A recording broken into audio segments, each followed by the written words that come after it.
ഇപ്പോൾ ഏറെ നേരം നമ്മൾ കാത്തിരുന്ന ആഹാരത്തിൻ്റെ രാഷ്ട്രീയം എന്ന വിഷയത്തെ അധികരിച്ചുകൊണ്ട് സംസാരിക്കുന്നതിന് വേണ്ടി ബഹുമാനപ്പെട്ട അനിൽകുമാർ അയ്യപ്പനെ വേദിയിലേക്ക് സഹർഷം ക്ഷണിക്കുന്നു.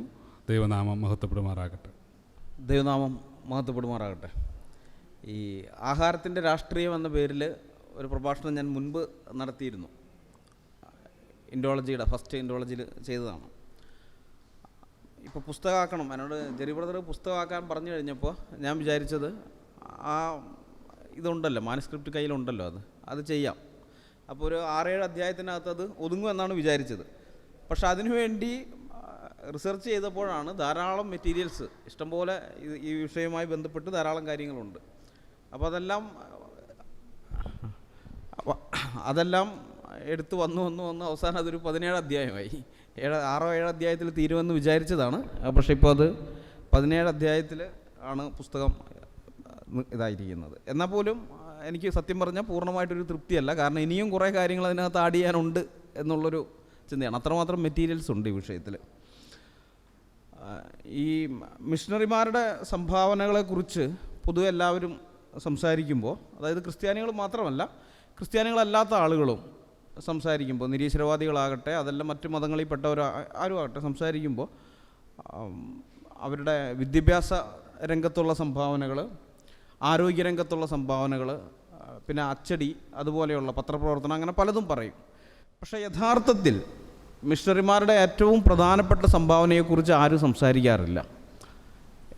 ഞാനിപ്പോൾ മനസ്സിലാക്കിയൊരു കാര്യമാണ്, അത് ഏറ്റവും പ്രധാനപ്പെട്ട സംഭാവനയായിട്ട് ശരിക്കും കാണേണ്ട ഒന്നിനെ നമ്മളത് കാണുന്നില്ല. ഇവരാരും മിഷണറിമാരെക്കുറിച്ച് സംസാരിക്കുന്ന ആരും പറയാറില്ല. നിർഭാഗ്യവശാൽ അത് പറയുന്നത് മിഷണറി സംഭാവനകൾ എപ്പോഴും തിരസ്കരിക്കാൻ മുന്നിൽ നിൽക്കുന്ന സംഘപരിവാർ കൂട്ടരാണ്. അവർ മാത്രം ഈ ഒരു കാര്യം എടുത്തെടുത്ത് പറയും. അത് വേറെ ഒന്നുമല്ല, മിഷണറിമാർ ഫുഡ് കൊടുത്ത കാര്യമാണ്. ഗോതമ്പും പാൽപ്പൊടിയും കൊടുത്ത് മതം മാറ്റിയെന്ന് പറയുന്നത്, ഭക്ഷണം കൊടുത്തിട്ട് വിളിച്ചു പറയുന്നത് മാന്യന്മാർക്ക് ചേർന്ന പരിപാടിയല്ല. ഒന്നത് മാത്രമല്ല, പുറമേ ഉള്ളവർ നോക്കുമ്പോഴും ഈ ഒരു കാര്യം ചെയ്തത്, മിഷണറിമാർ ഭക്ഷണം കൊടുത്തു എന്ന് പറയുന്നത്, അത് അവരുടെ മതം പറയുന്ന കാര്യം അവർ ചെയ്തു, അത്രയേ ഉള്ളൂ. ശത്രുവിന് വിശക്കുമ്പോൾ ആഹാരം കൊടുക്കുക എന്നുള്ളത് ബൈബിളിലുള്ള പ്രമാണമാണ്. അപ്പോൾ ഇവർ ശത്രുക്കളൊന്നും അല്ലാത്ത ആൾക്കാർക്ക് കൊടുക്കുന്നത് സ്വാഭാവികമാണ്. അപ്പോൾ അവരുടെ മതം പറഞ്ഞ ഒരു കാര്യം അവർ ചെയ്തു, അതിപ്പോൾ വലിയ കുട്ടിഘോഷിക്കേണ്ട ആവശ്യമൊന്നുമില്ല എന്നാണ് ചിന്തിക്കുന്നത്. ഇപ്പോൾ നമ്മൾ ജീവിക്കുന്ന ഈ കാലഘട്ടം, അല്ലെങ്കിൽ നമ്മുടെ ഈ തലമുറ, മനുഷ്യനുണ്ടായ ആ കാലം മുതൽ ഇന്ന് വരെയുള്ള എല്ലാ തലമുറയും നമ്മളെടുത്താൽ ഇത്രമാത്രം ഭക്ഷണം കഴിക്കാൻ കിട്ടിയ ഒരു കാലഘട്ടം ഇതിന് മുമ്പ് ഒരിക്കലും ഉണ്ടായിട്ടില്ല. ഇന്ന് നമുക്കിപ്പോൾ കിട്ടുന്നത് പോലെ ആവശ്യത്തിലധികം ഉണ്ടെന്നുള്ളത് മാത്രമല്ല, വെറൈറ്റി ഫുഡും ഇന്ന് കിട്ടും. ഇപ്പോൾ എൻ്റെ പിതാവിൻ്റെ കാലത്താണെങ്കിൽ അദ്ദേഹത്തിന് ചൈനീസ് ഫുഡൊന്നും കഴിക്കാൻ പറ്റുകയില്ല, അല്ലെങ്കിൽ അറേബ്യൻ ഫുഡ് അങ്ങനെയുള്ള, കാരണം അതൊന്നും ഇവിടെ ഉണ്ടായിരുന്നില്ല. അതൊക്കെ ഇപ്പോഴാണ് വന്നിരിക്കുന്നത്. അപ്പോൾ നമുക്ക് ഇഷ്ടംപോലെ ഫുഡുണ്ട്, വെറൈറ്റി ഫുഡുണ്ട്. ഇങ്ങനെയൊക്കെയുള്ളൊരു കാലഘട്ടത്തിലാണ് നമ്മളിപ്പോൾ ഉള്ളത്. പക്ഷേ മിഷണറിമാർ ആഹാരം കൊടുത്തു എന്ന് പറയുന്ന കാലഘട്ടമുണ്ടല്ലോ, നമ്മൾ അവിടേക്ക് പോകുമ്പോഴാണ് അതിൻ്റെ വില എന്താണെന്ന് മനസ്സിലാകുന്നത്. മിഷണറിമാർ ചെയ്ത ഏറ്റവും വലിയ സംഭാവനയായിട്ട് ഞാനതിനെ കാണുന്നതിൻ്റെ കാരണം ആ കാലഘട്ടത്തിൽ നിന്നുകൊണ്ട് അതിനെ നമ്മൾ പരിശോധിക്കണം. കാരണം അത് കേവലം ഒരു ജീവകാരുണ്യ പ്രവൃത്തിയല്ല, നമ്മളങ്ങനെയാണ് ചിന്തിച്ച് വെച്ചിരിക്കുന്നത്, ജീവകാരുണ്യ പ്രവൃത്തിയാണെന്നുള്ളത്. അതല്ല, അതിൻ്റെ അപ്പുറത്ത് അതിന് ചില രാഷ്ട്രീയ മാനങ്ങളുണ്ട്. അതായത് ഈ ജാതി അടിച്ചമർത്തലിനെതിരായിട്ടുള്ള മിഷണറിമാരുടെ ഭാഗത്തു നിന്നുള്ള പോരാട്ടത്തിൻ്റെ ഭാഗം കൂടിയായിരുന്നു അത്. കാരണം ഈ ആഹാരത്തിൻ്റെ ഉൽപ്പാദനവും നിയന്ത്രണവും വിതരണവും കൈവശം വെച്ചുകൊണ്ട്, ആഹാരത്തിൻ്റെ ഉൽപ്പാദനവും വിതരണവുമൊക്കെ നിയന്ത്രിച്ച് നിർത്തിക്കൊണ്ട് മറ്റുള്ളവരെ അടിമകളാക്കി നിർത്തുന്നത് എല്ലാ കൾച്ചറിലും ഉണ്ടായിരുന്നു, എല്ലാ സംസ്കാരങ്ങളിലും അതുണ്ടായിരുന്നു. ഇവിടെ മാത്രമല്ല, എല്ലായിടത്തും ഉണ്ട്. നമ്മൾ ബൈബിളിലൊക്കെ നോക്കിക്കഴിഞ്ഞാൽ അവിടെയുണ്ട്. ഇപ്പം ഈജിപ്തിൽ ക്ഷാമം വന്നപ്പോൾ, ക്ഷാമം ജനങ്ങൾക്ക് ദുരിതമായിരുന്നു. പക്ഷെ ഫറവോനെ സംബന്ധിച്ച് അത് ലോട്ടറി അടിച്ചു. കാരണം ഈ ക്ഷാമം വരുന്നതിന് മുമ്പ് ഫറവോൻ ഭരണാധികാരി മാത്രമാണ്, അവിടുത്തെ ഈജിപ്തിൻ്റെ ഭരണാധികാരി മാത്രമാണ്. 7 വർഷത്തെ ക്ഷാമം കഴിഞ്ഞപ്പോൾ ഫറവോൻ അവരുടെ എല്ലാം യജമാനനായി മാറി. കാരണം ജനം തങ്ങളെ തന്നെ അടിമകളാക്കി. ഇവരതിൽ ഫുഡില്ല. ഇവരാദ്യം എന്താ ചെയ്യുന്നത്? പണം കൊടുത്ത് ആഹാരം വാങ്ങുന്നു ആദ്യത്തെ വർഷം.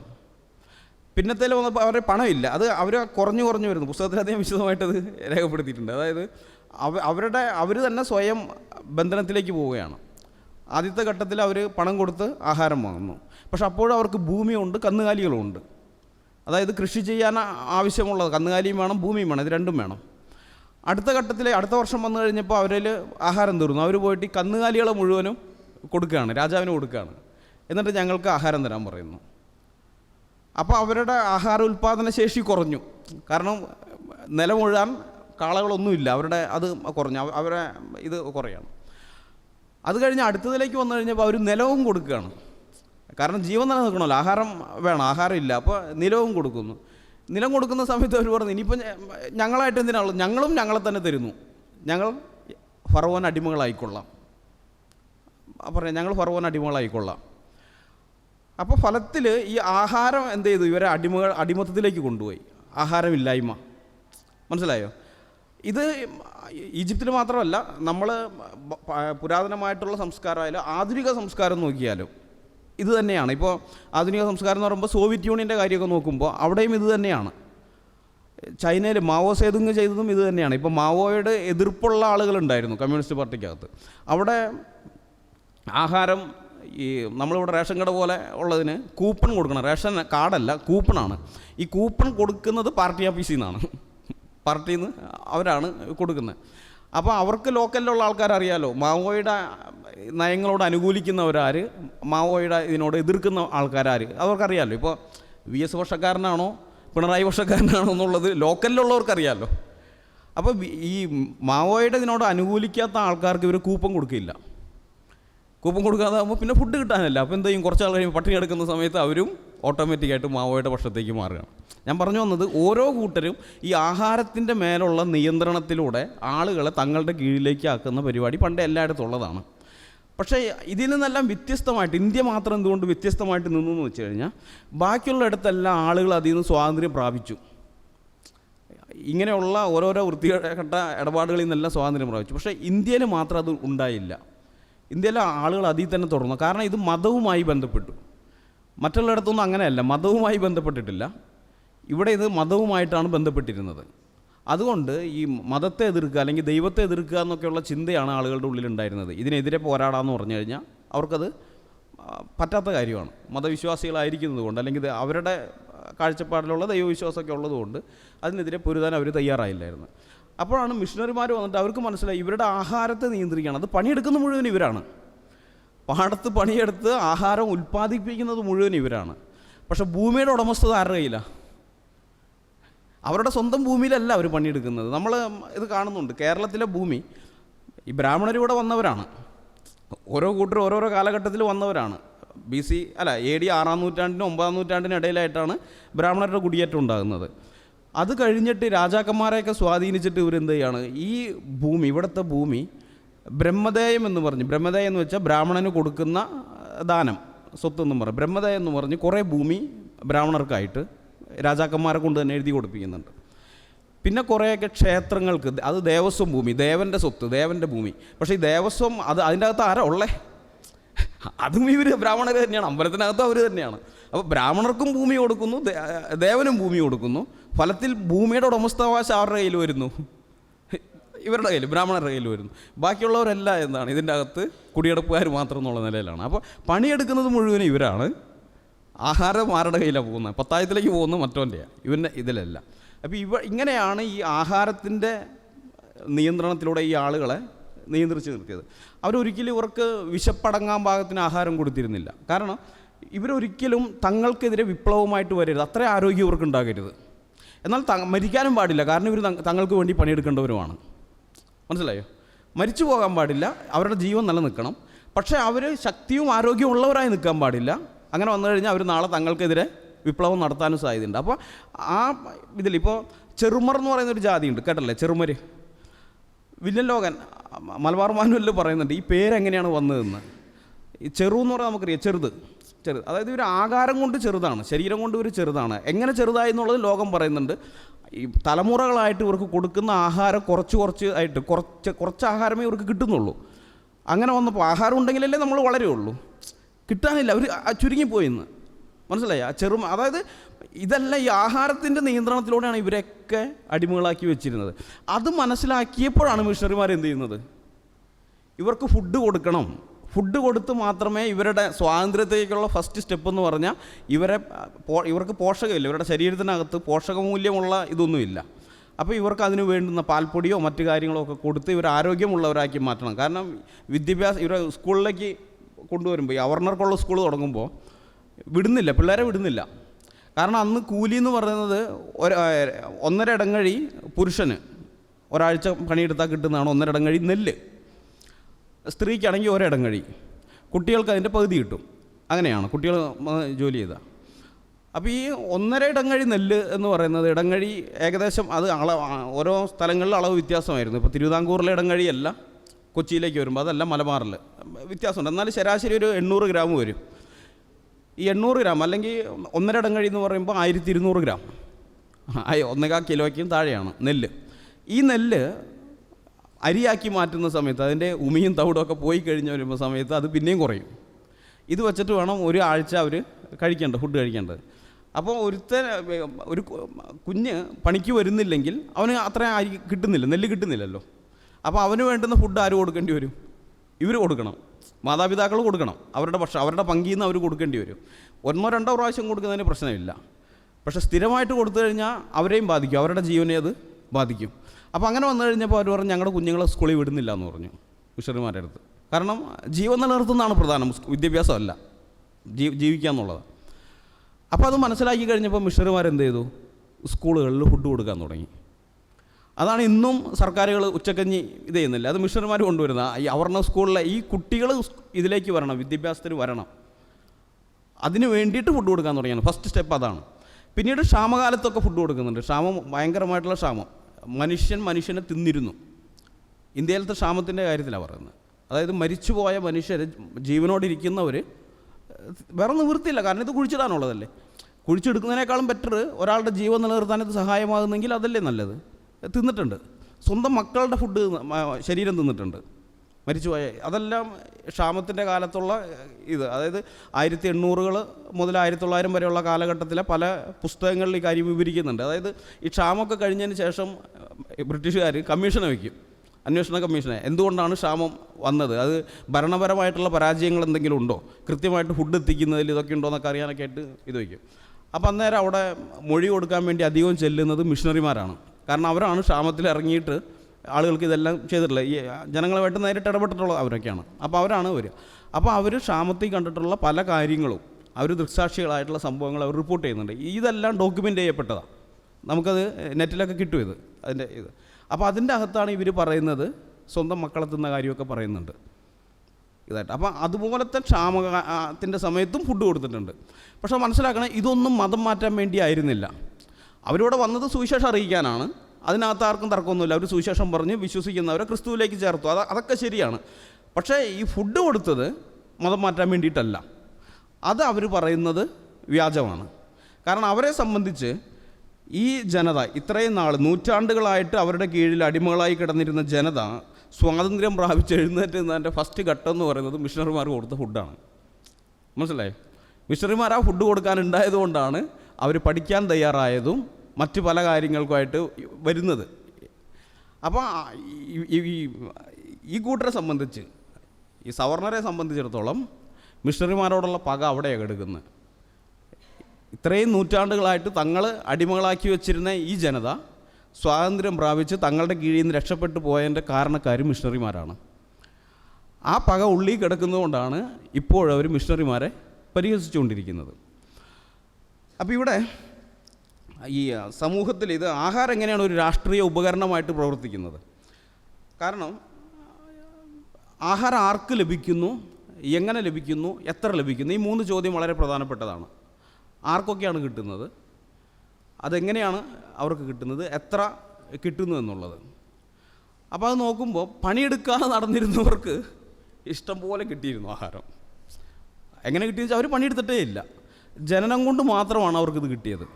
മനസ്സിലായോ? അവർ ബ്രാഹ്മണരായിട്ട് ജനിച്ചു, അല്ലെങ്കിൽ ഉയർന്ന ഇതിൽ ആയിട്ട് ജനിക്കുന്നു, ആ ഒറ്റ കാരണം കൊണ്ട് അവർക്ക് ഫുഡ് കിട്ടി. ഇപ്പുറത്ത് അവൻ ജനിച്ചത് ബ്രാഹ്മണനല്ല, അല്ലെങ്കിൽ സവർണനല്ലാത്തത് കൊണ്ട് അവൻ പണിയെടുക്കേണ്ടി വരുന്നു, അവന് ഫുഡ് കിട്ടുന്ന അവസ്ഥയെ, ഫുഡ് കിട്ടാതിരിക്കുന്നു. ആ സമയത്ത് അവർ ഈ എലീനെ പിടിച്ചു നിന്നിട്ടുണ്ട്. എലി പിന്നെ പെരിച്ചാഴി, ഓന്ത്, ഇങ്ങനെയുള്ള സാധനങ്ങളൊക്കെയാണ് അവർ. കാരണം ജീവൻ നിലനിർത്തണം, അത് പ്രധാനമാണ്. ജീവൻ നിലനിൽക്കുക എന്ന് പറയുന്നത് പ്രധാനമാണ്. അപ്പോൾ അതിനുവേണ്ടി കിട്ടുന്നത് എന്തും തിന്നുന്ന ഒരു ഇതിലേക്ക് അവർ മാറി, അല്ലാതെ രക്ഷയില്ല. അപ്പുറത്ത് ഒരു പണിയെടുക്കാതിരിക്കുന്നവർ ഇഷ്ടംപോലെ ഫുഡ് കഴിക്കുകയും ചെയ്തു. മാത്രമല്ല ഇതിനകത്ത് ഈ ആഹാരം ജാതിയുടെ മേന്മ അളക്കുന്ന ഒന്നും കൂടിയായിരുന്നു. കാരണം ഇപ്പോൾ ഇന്ന് നമ്മൾ ഹോട്ടലിൽ പോയി കഴിഞ്ഞിട്ടുണ്ട്, അപ്പുറത്തിരിക്കുന്നവൻ ആരാന്ന് നമുക്ക് അറിഞ്ഞൂടാ, നമ്മൾ കഴിക്കുന്നു, അപ്പുറത്ത് ഇഷ്ടംപോലെ ആൾക്കാരിന്ന് കഴിക്കുന്നൊക്കെ ഉണ്ട്. അതൊന്നും കേരളത്തിൽ നടപ്പുണ്ടായിരുന്നില്ല ഒരു കാലത്ത്. ഈ തൊട്ടുണ്ണാതിരിക്കുക എന്ന് പറയുന്നൊരു സംഭവം ഉണ്ടായിരുന്നു. തൊട്ടുണ്ണാതിരിക്കുക, അതായത് ബ്രാഹ്മണരെന്ന് പറയുന്നത് നമുക്കറിയാം ഹിന്ദു ജാതി വ്യവസ്ഥയിൽ ഹൈകാസ്റ്റ് ആണല്ലോ. ഈ ബ്രാഹ്മണരിൽ തന്നെ കുറേ വിഭാഗങ്ങളുണ്ട്.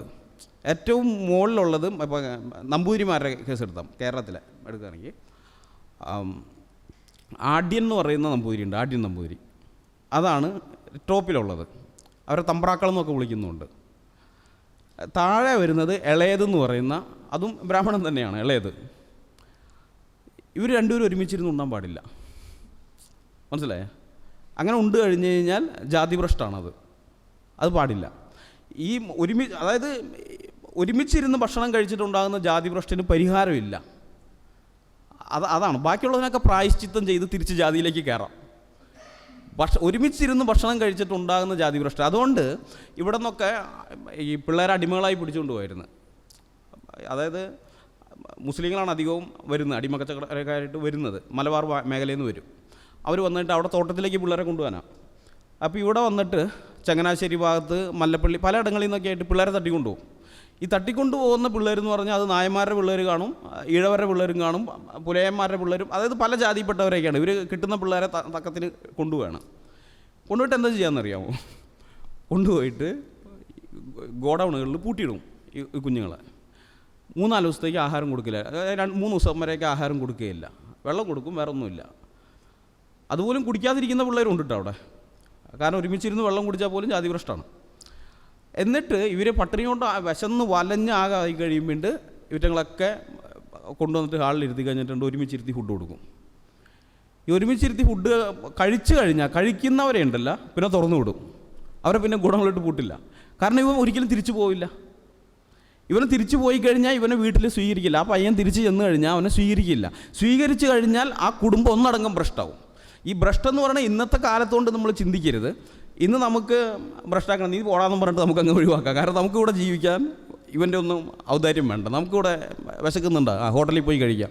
അല്ല, എനിക്ക് അരി വാങ്ങി കഴിക്കണം, കടയുണ്ട്, ഇതൊക്കെയാണ്. അന്ന് അങ്ങനെയല്ല. ഇത് അന്ന് തുണി അലക്കണം എന്നുണ്ടെങ്കിൽ വെളുത്താടൻ എന്ന് പറയുന്ന കൂട്ടർ അവർ ഇവരെ തുണി അലക്കി കൊടുക്കുകയില്ല. ക്ഷൗരം ചെയ്യുന്നവർ ക്ഷൗരം ചെയ്ത് കൊടുക്കുകയില്ല. അവരുടെ പറമ്പിൽ പണിയെടുക്കാൻ വരുന്നവൻ പണിക്ക് വരികയില്ല. അതായത് മൊത്തം ഒറ്റപ്പെട്ട് പോവുകയാണ്, ഒരു നിവൃത്തിയില്ല. പിന്നെ ആ സ്ഥലമൊക്കെ വിറ്റിട്ട് വേറെ എവിടെയെങ്കിലും പോകാമെന്ന് വെച്ച് കഴിഞ്ഞാൽ ഇവൻ അവിടെ ചെല്ലണേക്കാളും മുമ്പേ ഭ്രഷ്ടിൻ്റെ കാര്യം അവിടെ എത്തും. അവിടുത്തെ ടീമിൻ്റെ അടുത്തേക്ക് ഇന്ന ആൾ ഭ്രഷ്ടാണ്, ഇവിടെ നിന്ന് ഓടിയിട്ട് നിങ്ങളുടെ അവിടേക്ക് വരുന്നുണ്ട്. അവിടെയും ഇത് തന്നെയാണ്. അപ്പോൾ ഇങ്ങനത്തെ ഒരു സ്ഥിതി വരാതിരിക്കാൻ വേണ്ടി സ്വന്തം മക്കൾ തിരിച്ചു വന്നവർ വീട്ടിൽ കയറ്റുകയില്ല. അത് ഇവർക്കറിയാം, തട്ടിക്കൊണ്ടുപോകുന്നവർക്കറിയാം. അതുകൊണ്ടാണ് തുറന്നു വിടുന്നത്. മനസ്സിലായോ? അപ്പോൾ അങ്ങനത്തെ ഒരു ഇതാണ്. ഇനി അതിനകത്ത് വേറൊരു ഇതുണ്ട്. ഈ ബ്രാഹ്മണ കുടുംബത്തിലെ ഇതിൽ അവിടുത്തെ പെണ്ണുങ്ങളുടെ കാര്യം, അന്തർജനങ്ങളുടെ കാര്യം മഹാകഷ്ടമായിരുന്നു. കാരണം ഈ വിവാഹം എന്ന് പറയുന്ന സംഗതി മൂത്ത ആൾക്ക് മാത്രമേ ഉള്ളൂ. ബ്രാഹ്മണ കുടുംബത്തിൽ ഏറ്റവും മൂത്ത ആൾ മാത്രമേ വിവാഹം കഴിക്കുകയുള്ളൂ. അദ്ദേഹത്തിൻ്റെ താഴെയുള്ളവർക്ക് വിവാഹമില്ല, ഒരു സംബന്ധമാണ്.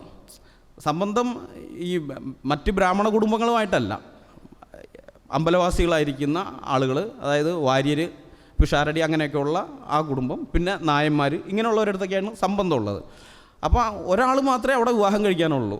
ഇപ്പുറത്തെ 3-4 പെൺകുട്ടികളുണ്ടാവും, പക്ഷെ അപ്പുറത്തെ കുടുംബത്തിൽ നിന്ന് ഒരാൾക്ക് മാത്രമേ കിട്ടാൻ പറ്റുള്ളൂ. അപ്പോൾ ബാക്കിയുള്ളവരിവിടെ നിൽക്കുകയാണല്ലോ. അപ്പോൾ ഇങ്ങനത്തെ ഒരു സ്ഥിതി വരുമ്പോൾ അവരെക്കാളും താഴ്ന്ന നമ്പൂതിരി ബ്രാഹ്മൺസ് തന്നെ, പക്ഷേ ഇതായിരിക്കില്ല, ആഢ്യനായിരിക്കില്ല, ചിലപ്പോൾ അതിൻ്റെ താഴെ അങ്ങനെ. അതായത് ആ ജാതിയുടെ ഉപജാതി വ്യവസ്ഥയ്ക്കകത്ത് ഇവരെക്കാളും താഴ്ന്ന ഏതെങ്കിലും ഇതിലേക്ക് വിവാഹം കഴിച്ച് അയക്കുകയാണെന്ന് വെച്ചോ.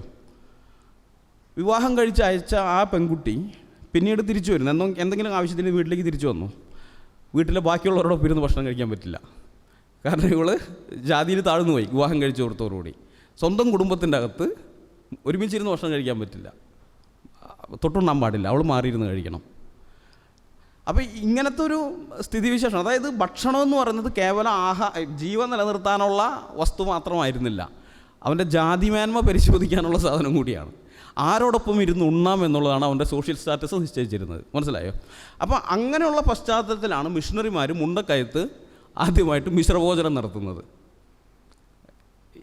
മുണ്ടക്കയത്ത് CMSൻ്റെ മിഷണറിമാർ ഹെൻറി ബേക്കറൊക്കെയാണ് പോയിട്ട് മിശ്രഭോജനം നടത്തുന്നത്. അതായത് മിശ്രഭോജനം എന്ന് പറഞ്ഞു കഴിഞ്ഞാൽ അന്നത്തെ വേറൊരു ഇതുണ്ട്, ഒരുത്തൻ ക്രിസ്ത്യാനി ആയാൽ അവൻ്റെ ജാതി മാറുന്നില്ല. അത് തിരുവല്ല ശാസനമുണ്ട്. ഒരു ഇഴവൻ ക്രിസ്ത്യാനി ആയതിനു ശേഷം തിരുവല്ല ഇതിലൂടെ അമ്പലത്തിൻ്റെ മുമ്പിൽ കൂടെ പോയി കഴിഞ്ഞപ്പോൾ അവനെ അടിച്ചു കഴിഞ്ഞ് കഴിഞ്ഞപ്പോൾ മിഷണറി കേസിന് പോയി. ഇഴവനെ തല്ലിയപ്പോൾ മിഷണറി കേസിന് പോയി കഴിഞ്ഞിട്ട് ദിവാൻ മാധവറാവുവിൻ്റെ കുപ്രസിദ്ധമായ തിരുവല്ല ശാസനം ഇറങ്ങുകയാണ്. പുള്ളി പറഞ്ഞത്, ഇഴവൻ മതം മാറി ക്രിസ്ത്യാനി ആയാലും അവൻ്റെ ജാതി മാറുന്നില്ല, അവൻ്റെ മതം മാറിയിട്ടുള്ളൂ, ജാതിയിൽ അവൻ ഇഴവൻ തന്നെയാണ്, അവൻ അവിടെ നടക്കാൻ പാടില്ല. അപ്പോൾ ഇതാണ് ഉണ്ടായിരുന്നത് അന്നത്തെ കാലത്ത്, സർക്കാരിൻ്റെ തന്നെ നയം അതാണ്. അപ്പോൾ ഇവർ സുവിശേഷം പറഞ്ഞിട്ട് ധാരാളം ആളുകൾ, പല ജാതികളിൽപ്പെട്ട ആൾക്കാരൊക്കെ ഒരുമിച്ച് കൂടിയിട്ടുണ്ട്, സഭയ്ക്കകത്ത് ഒരുമിച്ചുണ്ടല്ലോ. അപ്പോൾ എന്ത് ചെയ്യുന്നു വെച്ച് കഴിഞ്ഞാൽ ഇവർ വിചാരിച്ച് ഇവരെല്ലാം ഒരുമിച്ച് കൂട്ടിയിട്ട് നമ്മൾ ഫുഡ് കൊടുക്കണം.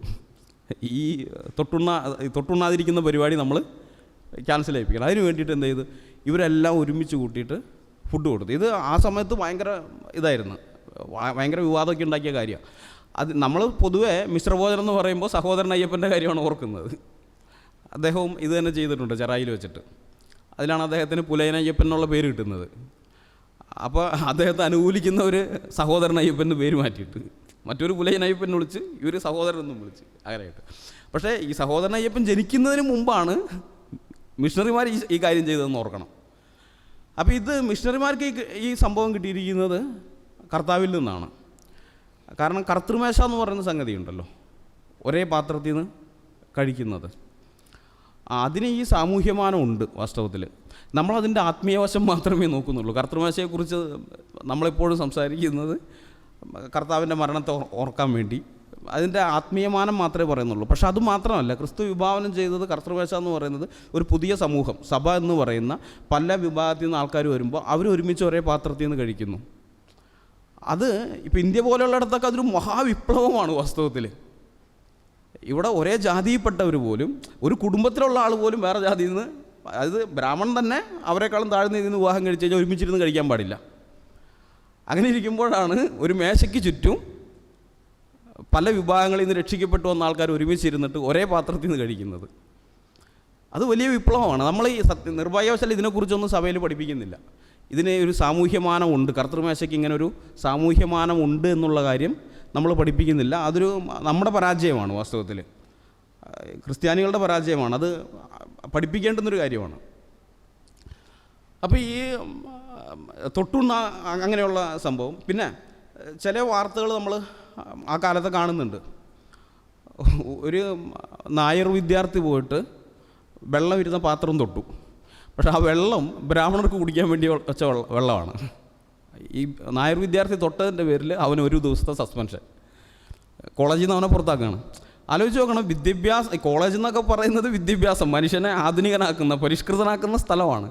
അവിടെ വെള്ളപ്പാത്രം തൊട്ടു എന്നുള്ളതിൻ്റെ പേരിൽ പുറത്തായി. ഇതൊക്കെ 1890-കളിൽ നമ്മൾ വായിക്കുന്ന വാർത്തകളാണ്. 1910 വരുമ്പോൾ ഇതുപോലെ തന്നെയുള്ളൊരു വാർത്ത കാണുന്നുണ്ട്. അത് ചങ്ങനാശ്ശേരിയിൽ നിന്ന് കുറച്ച് പേര് ഇതിന് പോകുന്നതാണ്, വിനോദയാത്രയ്ക്ക് പോകുന്നു. കോളേജ് പിള്ളേരാണ്, വിനോദയാത്രയ്ക്ക് പോകുന്നു. അപ്പോൾ അവർ ഒരുമിച്ച് ഒരേ ക്ലാസ് മുറിയിലിരുന്ന് പഠിക്കുന്നവർ അവിടെയൊക്കെ ഇതൊക്കെ കണ്ട് ഭക്ഷണത്തിൻ്റെ സമയമായി കഴിഞ്ഞപ്പോഴാണ് രസം, നായന്മാർക്ക് വേണ്ടിയിട്ടുള്ള വേറെയുണ്ട്, ഓരോ ജാതിക്കാർക്കായിട്ടുള്ള ഭക്ഷണത്തിൻ്റെ പന്തൽ വേറെ വേറെ, അവിടെ പോയി കഴിച്ചോളണം. അപ്പോൾ അതിൽ ചിലർ അത്ര കാര്യമാക്കിയില്ല. നായന്മാർ തന്നെ അവരുടെ കൂട്ടുകാരായ ഈഴവരെയൊക്കെ വിളിച്ചുകൊണ്ട് വന്നിട്ട് ഇവിടേക്ക് വന്ന് അത് ഭയങ്കര പ്രശ്നമായിട്ട് പിന്നെ അവർ വിനോദയാത്ര പകുതി വെച്ച് ബഹിഷ്കരിച്ചൊക്കെ തിരിച്ചു പോകുന്നുണ്ട്. ഞാൻ പറഞ്ഞു വന്നത്, ഈ ഒരുമിച്ചിരുന്ന് കഴിക്കുക എന്ന് പറയുന്നതൊക്കെ വലിയ പ്രശ്നമായിരുന്നു ഇവിടെ. അപ്പോൾ അവിടെയൊക്കെയാണ് കർത്തൃമേശയുടെ സാമൂഹ്യ വിപ്ലവം മനസ്സിലാകുന്നത്. കാരണം ഇപ്പോൾ അങ്ങനെ ഒരു കഴിക്കുന്നതിനോട് ചോദിക്കുക, നിങ്ങൾ ആരാ ഇതെന്താ പുതിയൊരു കൂട്ടർ, ഇങ്ങനെ നമുക്ക് പരിചയമില്ലാത്തൊരു കാര്യം, ഒരേ പാത്രത്തിൽ നിന്ന് ഒരു കഴിക്കുന്നത് എന്ന് ചോദിച്ചാൽ എന്താണ് കർത്തൃമേശയുടെ ഉത്തരം? ഞങ്ങളൊന്നാണ്, ക്രിസ്തുവിലൊന്ന്. മനസ്സിലായോ? അതായത് ഇവിടെ ആർഷഭാരത ജാതി വ്യവസ്ഥ ഭക്ഷണത്തെ ജനത്തെ വിഭജിക്കുകയാണ്. ഈ ഭക്ഷണം കഴിക്കാൻ വരുന്ന ജനങ്ങളെ അവരുടെ സ്റ്റാറ്റസ് വെച്ച്, ജാതി സ്റ്റാറ്റസ് പറഞ്ഞിട്ട് വിഭജിച്ചു കൊടുത്തുമ്പോൾ അതേ ഭക്ഷണം വെച്ചിട്ടാണ് അവിടെ ജനങ്ങളെ ഒരുമിക്കുന്നത്. ക്രിസ്തു ഒരുമിപ്പിക്കുന്നു, അപ്പവും വീഞ്ഞും വെച്ച് ഒരുമിപ്പിക്കുന്നു. അപ്പോൾ അതിന് നമ്മൾ ചിന്തിക്കുന്നതിൻ്റെ അപ്പുറത്തുള്ളൊരു സാമൂഹ്യമാനം അതിനുണ്ട്. പക്ഷേ നിർഭാഗ്യവശാൽ നമ്മൾ അതിനെക്കുറിച്ച് അധികം ചിന്തിക്കാറില്ല. അതേപോലെ തന്നെ വേറൊരു കാര്യം, ബൈബിളിൽ ഞാൻ രക്ഷിക്കപ്പെട്ടിട്ട് 28 വർഷമായി. സത്യത്തിൽ ഈ പുസ്തകം എഴുതാൻ വേണ്ടിയിട്ട് ഞാൻ കുറേ കാര്യങ്ങൾ നോക്കിക്കഴിഞ്ഞപ്പോൾ ബൈബിളിൽ നിന്നും കുറേ കാര്യങ്ങൾ ഞാൻ നോക്കിയിരുന്നു. അപ്പോഴാണ് ഞാൻ ഇതുവരെ ബൈബിൾ വായിച്ചിട്ടുള്ളത്, ഒന്ന് അതിൻ്റെ സ്പിരിച്വൽ ആംഗിൾ നിന്നുകൊണ്ട്, മറ്റൊന്ന് ഹിസ്റ്റോറിക്കൽ ആംഗിളിലുമാണ്. ഇത് ചരിത്രപരമായിട്ടുള്ള ഈ 2 ആംഗിളേ ഞാൻ കണ്ടിരുന്നുള്ളൂ. പക്ഷേ ഈ പുസ്തകത്തിന് വേണ്ടി തോന്നപ്പോഴാണ് ബൈബിളിനൊരു രാഷ്ട്രീയമാനമുണ്ട്, ഒരു പൊളിറ്റിക്കൽ ആംഗിൾ ഉണ്ട്. വ്യക്തമായിട്ട് ബൈബിൾ അത് പറയുന്നുണ്ട്. പഴയ നിയമത്തിലെ നിയമങ്ങളെല്ലാം നോക്കുമ്പോൾ നമുക്കറിയാം. അതിനെക്കുറിച്ച് നമ്മൾ സത്യം പറഞ്ഞ അജ്ഞരാണ്. അത് നമ്മൾ അറിഞ്ഞിരിക്കേണ്ടതുണ്ട്. ഇപ്പോൾ ഈജിപ്തിൽ ക്ഷാമം വന്നപ്പോൾ, മിസ്രൈമിൽ ക്ഷാമം വന്നപ്പോൾ അവിടെയുള്ള ജനത്തെ മുഴുവൻ ആ ക്ഷാമം അടിമത്തത്തിലേക്കാണ് കൊണ്ടുപോയത്. പക്ഷേ ഇതേ സ്ഥിതി ഇസ്രായേലിൽ വരാതിരിക്കാൻ വേണ്ടി ദൈവം കൊടുത്ത കൽപ്പനകളുണ്ട്. ഈ മോശയുടെ നിയമങ്ങളുണ്ടല്ലോ, അതിനകത്ത് നമ്മൾ നോക്കുമ്പോൾ, ആദ്യമൊക്കെ ഞാൻ വായിച്ചപ്പോൾ ഞാൻ വെറുതെ ദൈവം അങ്ങനെ നിയമം കൊടുത്തു എന്ന് മാത്രമേ അറിഞ്ഞുള്ളൂ. പക്ഷേ ഇപ്പോൾ ഈ ആഹാരത്തിൻ്റെ രാഷ്ട്രീയം മനസ്സിൽ വെച്ചുകൊണ്ട് വായിച്ചപ്പോഴാണ് എന്തുകൊണ്ട് ഇങ്ങനെ ഒരു നിയമം വന്നു. ഇപ്പോൾ യോബേൽ സംവത്സരം, 50ാമത്തെ സംവത്സരത്തിൽ ഭൂമിയെല്ലാം വിറ്റവൻ്റെ അതിലേക്ക് തിരിച്ചു വരും, മടങ്ങി വരും. ഇപ്പം ഞാൻ വിറ്റു, എനിക്ക് കാശുള്ളപ്പോൾ എപ്പോഴും വീണ്ടെടുക്കാം. കാശില്ലെങ്കിൽ പോലും 50 കൊല്ലം കഴിയുമ്പോൾ 50ാം സംവത്സരത്തിൽ, യോബേൽ സംവത്സരത്തിൽ അത് തിരിച്ചു വരികയാണ്. ഇപ്പം ഞാൻ മരിച്ചു പോലെ എൻ്റെ മക്കൾക്കായാലും അത് കിട്ടും. എന്ന് വെച്ചാൽ ഈ ആഹാരം ഉൽപ്പാദിപ്പിക്കുന്ന സ്ഥലം എന്ന് പറയുന്നത് ഭൂമിയാണ്. ആ ഭൂമിയുടെ നിയന്ത്രണം എപ്പോഴും ഇവനിൽ തന്നെ നിൽക്കണം. മനസ്സിലായോ? അവന് കടം വന്നിട്ട് അത് വിൽക്കേണ്ടി വന്നാൽ പോലും അത് ശാശ്വതമായിട്ട് അവന് വിട്ടു പോകാൻ പാടില്ല. അവൻ്റെ മക്കൾ ഇവിടെ അടിമകളായി നിൽക്കരുത്. അതുകൊണ്ട് അവരിൽ ആ കുടുംബത്തിലേക്ക് ആ ഭൂമി തിരിച്ചു വരണം. അവർക്ക് ആഹാരം ഉൽപ്പാദിപ്പിച്ചുകൊണ്ട് ജീവിക്കാനുള്ള സാഹചര്യം അവിടെ ഉണ്ടായിരിക്കണം. അതുകൊണ്ടാണ് ദൈവം ആ കാര്യം പറയുന്നത്. പിന്നെ ഈ ശാശ്വത ഉടമസ്ഥാവകാശം, ഭൂമിയുടെ ശാശ്വത ഉടമസ്ഥാവകാശം ജനത്തിന് കൊടുക്കുന്നില്ല. ദൈവം എന്താ പറയുന്നത്? ലേവ്യ പുസ്തകത്തിൽ പറയുന്നുണ്ട്, 25-ാം അധ്യായത്തിൻ്റെ 23 മുതലുള്ള വാക്യങ്ങളിൽ, നിലം ജന്മം വിൽക്കരുത്, ദേശം എനിക്കുള്ളത്, നിങ്ങൾ എൻ്റെ അടുക്കൽ വന്ന് പാർക്കുന്ന പരദേശികളാകുന്നു. എന്ന് വെച്ചാൽ ഇസ്രായേലിൻ്റെ ഭൂമിയുടെ ഉടമസ്ഥാവകാശം മനുഷ്യനല്ല ദൈവം കൊടുക്കുന്നത്. ദേശം എൻ്റേതാണ്, ഞാനാണ് ഇതിൻ്റെ ഉടമസ്ഥൻ, നിങ്ങൾ എൻ്റെ അടുത്ത് വന്ന് താമസിക്കുന്ന വാടകക്കാർ മാത്രമാണ് ദൈവം പറയുന്നത്. എന്ന് വെച്ച് കഴിഞ്ഞാൽ ഏതെങ്കിലും ഒരു കൂട്ടർ അമിതമായിട്ട് ഭൂമി കൈവശം വയ്ക്കുന്നതിനെ തടയാണ് അത്. മനസ്സിലായോ? ഉടമസ്ഥാവകാശം ദൈവത്തിൻ്റെ കയ്യിൽ തന്നെ ദൈവം വെക്കുകയാണ്, അതാണ് അത് ചെയ്യുന്നത്. പിന്നെ വേറൊരു കാര്യം പറയുന്നുണ്ട്, എല്ലാ 7 സംവത്സരം കൂടുമ്പോൾ കടം ഇളച്ചു കൊടുക്കണം. ഈ പലരും അടിമത്തത്തിലേക്ക് പോകുന്നത് ഈ കടത്തിൻ്റെ ഇതിൽ. ഇപ്പോൾ ഇന്ത്യ ഗൂഗിൾ ചെയ്താൽ കാണാം, slave capital of the world എന്ന് പറഞ്ഞാൽ അടിമത്തത്തിൻ്റെ ക്യാപിറ്റൽ ഏതാണെന്ന് നിങ്ങൾ സെർച്ച് ചെയ്താൽ കിട്ടുന്ന ഉത്തരം ഇന്ത്യയാണ്.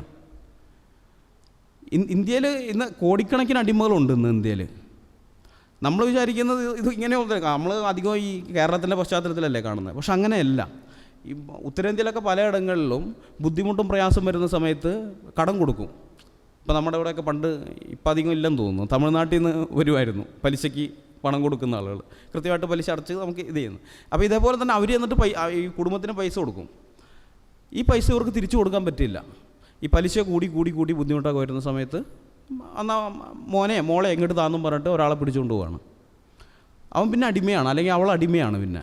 മനസ്സിലായി? അപ്പോൾ അങ്ങനെയൊക്കെയുള്ള ധാരാളം സംഗതികൾ, ഏതാണ്ട് 5 കോടിക്ക് മേലെ അടിമകൾ ഇന്ത്യയിൽ ഇന്നുണ്ട്. 5 കോടിക്ക് മുകളിൽ. ഇത് അമേരിക്കയിൽ മൊത്തം ഉണ്ടായ, അമേരിക്കയിൽ അടിമത്തം നിലനിന്നിരുന്ന കാലത്ത് അവിടെ മൊത്തം ഉണ്ടായ, അതായത് നൂറ്റാണ്ടുകളോളമുള്ള കാലത്തുണ്ടായിരുന്ന അടിമകളേക്കാൾ കൂടുതലാണ്. അവിടെ പോലും 5 കോടി അടിമകൾ ഉണ്ടായിട്ടില്ല അത്ര നൂറ്റാണ്ടുകൾക്കിടയിൽ. ഇവിടെ നമ്മുടെ ഇടയിൽ ഇപ്പോൾ ഈ 21-ാം നൂറ്റാണ്ടിൽ മാത്രമുള്ള അടിമകളുടെ കാര്യമാണ്. അപ്പോൾ ഈ കടബാധ്യത ആളുകൾ അടിമത്തത്തിലേക്ക് കൊണ്ടുപോകും. അതിനും ദൈവം ഇത് പറയുന്നുണ്ട്, എല്ലാ 7 സംവത്സരം കൂടുമ്പോൾ കടം ഇളച്ചു കൊടുത്തോളണം. എന്ന് വെച്ചാൽ അവനെ അടിമത്തത്തിലേക്ക് കൊണ്ടുപോകാൻ പാടില്ല. പിന്നെ വേറെ കാര്യം പറയുന്നുണ്ട്, ഈ ദരിദ്രന്മാരോട് സമൂഹത്തിന് ഉത്തരവാദിത്വം ഉണ്ടെന്നുള്ള കാര്യം ദൈവം പറയുന്നത്. അതായത് കൊയ്യാണ്, നിലം കൊയ്യാണ്. നിലം കൊയ്യുന്ന സമയത്ത് പറയുകയാണ്, നീ അതിൻ്റെ അരികു തീർത്ത് കൊയ്യാൻ പാടില്ല. അരികിലുള്ള ഭാഗം വിട്ടേക്കണം, കൊയ്യാതെ വിട്ടേക്കണം. ആർക്ക്? ദരിദ്രർക്കും അഗതികൾക്കും പരദേശികൾക്കും വിധവകൾക്കുമായിട്ട് വിട്ടേക്കണം. പിന്നെ കാല പെറുക്കരുത്. അതായത് ഇതാകുന്ന സമയത്ത് ഒരു കതിര് നിലത്ത് വീണ് പോയത് നീ എടുക്കാൻ പാടില്ല, അത് അവിടെ കിടക്കട്ടെ, അത് ദരിദ്രർക്കുള്ളതാണ്. എന്ന് വെച്ചാൽ ആഹാരം ഇല്ലാതെയാണല്ലോ ഇവർ അടിമത്തത്തിലേക്ക് പോകുന്നത്. ആ സ്ഥിതി വരരുത്. അവർക്കുള്ള ആഹാരം ഇവിടെ ഉണ്ടായിരിക്കണം. ഇനി അത് എങ്ങനെയാണ് അവരെ അവിടെ നിർത്തുമ്പോൾ ഇവർ ചെന്ന് കൊയ്തെടുക്കണം. ഇത് എന്ന് വെച്ച് കഴിഞ്ഞാൽ അത് ഇതല്ല, ദാനമായിട്ട് കിട്ടുന്നതല്ല. മനസ്സിലായ?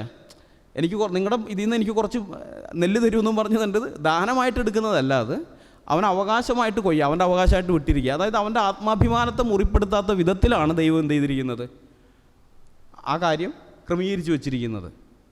ഇപ്പോൾ നമുക്കറിയാം, വിദേശങ്ങളിൽ അഭയാർത്ഥികളായിട്ടൊക്കെ ചെന്നുപെടുന്ന ആളുകൾ സർക്കാർ അവർക്ക് ഫുഡ് കൊടുക്കുന്നുണ്ട്, അഭയാർത്ഥികളായിരിക്കുന്നവർക്ക്. പക്ഷെ അവനത് വാങ്ങാൻ വേണ്ടി നിൽക്കുമ്പോൾ അവൻ്റെ ആത്മാഭിമാനം ഉള്ളവനത് നാണക്കേടാ, കൈ നീട്ടി നിൽക്കേണ്ടി വരുന്നത്. അപ്പോൾ അതുപോലത്തെ ഒരു സ്ഥിതി വരരുത്. ദൈവം അത് അവൻ കൊയ്തെടുത്തോട്ടെ, അവിടെ വെച്ചേക്ക് എന്ന് പറയുന്നത്. ഇങ്ങനെ ഓരോ കാര്യം. ഇനി ഇതിനേക്കാളൊക്കെ ഏറ്റവും പ്രധാനപ്പെട്ടൊരു കാര്യമുണ്ട്. അതാണ് എന്നെ ശരിക്കും ഞെട്ടിച്ച് കളഞ്ഞത്. അതായത് ലേവ്യർക്ക് ഭൂമിയിൽ അവകാശം കൊടുത്തില്ല. ഈ ഗോത്രങ്ങൾക്ക് ഭൂമി വിഭാഗിച്ചു കൊടുത്തല്ലോ. ഭൂമി വിഭാഗിച്ചു കൊടുത്തപ്പോൾ എല്ലാ ഗോത്രത്തിനും ഭൂമി കൊടുത്തപ്പോൾ യഹൂദ ഗോത്രത്തിന് ഇന്നടത്ത്, രൂപൻ ഗോത്രത്തിന്, അങ്ങനെ ഓരോ ഗോത്രത്തിനും വിഭജിച്ചു കൊടുത്തു. ലേവ്യരുടെ കാര്യം പറഞ്ഞു, ലേവ്യർക്ക് അവകാശം കൊടുക്കാൻ പാടില്ല എന്ന് പറഞ്ഞു.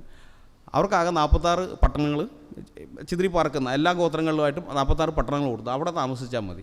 അതിൽ തന്നെ 6 പട്ടണങ്ങൾ സങ്കേത നഗരമാണ്. പുറമേ ഉള്ളവരും വന്ന് അവിടെ താമസിക്കുകയും ചെയ്യും. ഓപ്പൺ ജയിലാണത്. അപ്പം ഞാൻ ആദ്യം ചിന്തിച്ചിരുന്നത്, ഇവരിങ്ങനെ ചിതറി പാർത്താലേ ദൈവവചനം പഠിപ്പിക്കാൻ പറ്റുള്ളൂ. ലേവ്യൻ്റെ ജോലി അതാണല്ലോ, ദൈവവചനം പഠിപ്പിക്കുക എന്നുള്ളതും കൂടി അവൻ്റെ ജോലിയാണ്. അപ്പോൾ അവനും ഇപ്പോൾ യഹൂദ ഗോത്രം പോലെ അല്ലെങ്കിൽ ബെന്യാമിൻ ഗോത്രം പോലെയൊക്കെ ഒരു പ്രദേശത്ത് മാത്രം ഭൂമി കിട്ടി അവരെല്ലാം അവിടെ താമസിക്കുകയാണെങ്കിൽ എല്ലാവരും വന്ന് ഇവൻ്റെ അടുത്ത് ദൈവവചനം പഠിക്കാനും നിൽക്കൊന്നുമില്ല. ആളുകൾ പഠിക്കാൻ താല്പര്യമുള്ളവർക്കും ബുദ്ധിമുട്ടാണ്, അത്രയും ദൂരം പോയിട്ട് അവൻ്റെ അവിടെ ചെന്നൊക്കെ പഠിക്കണം.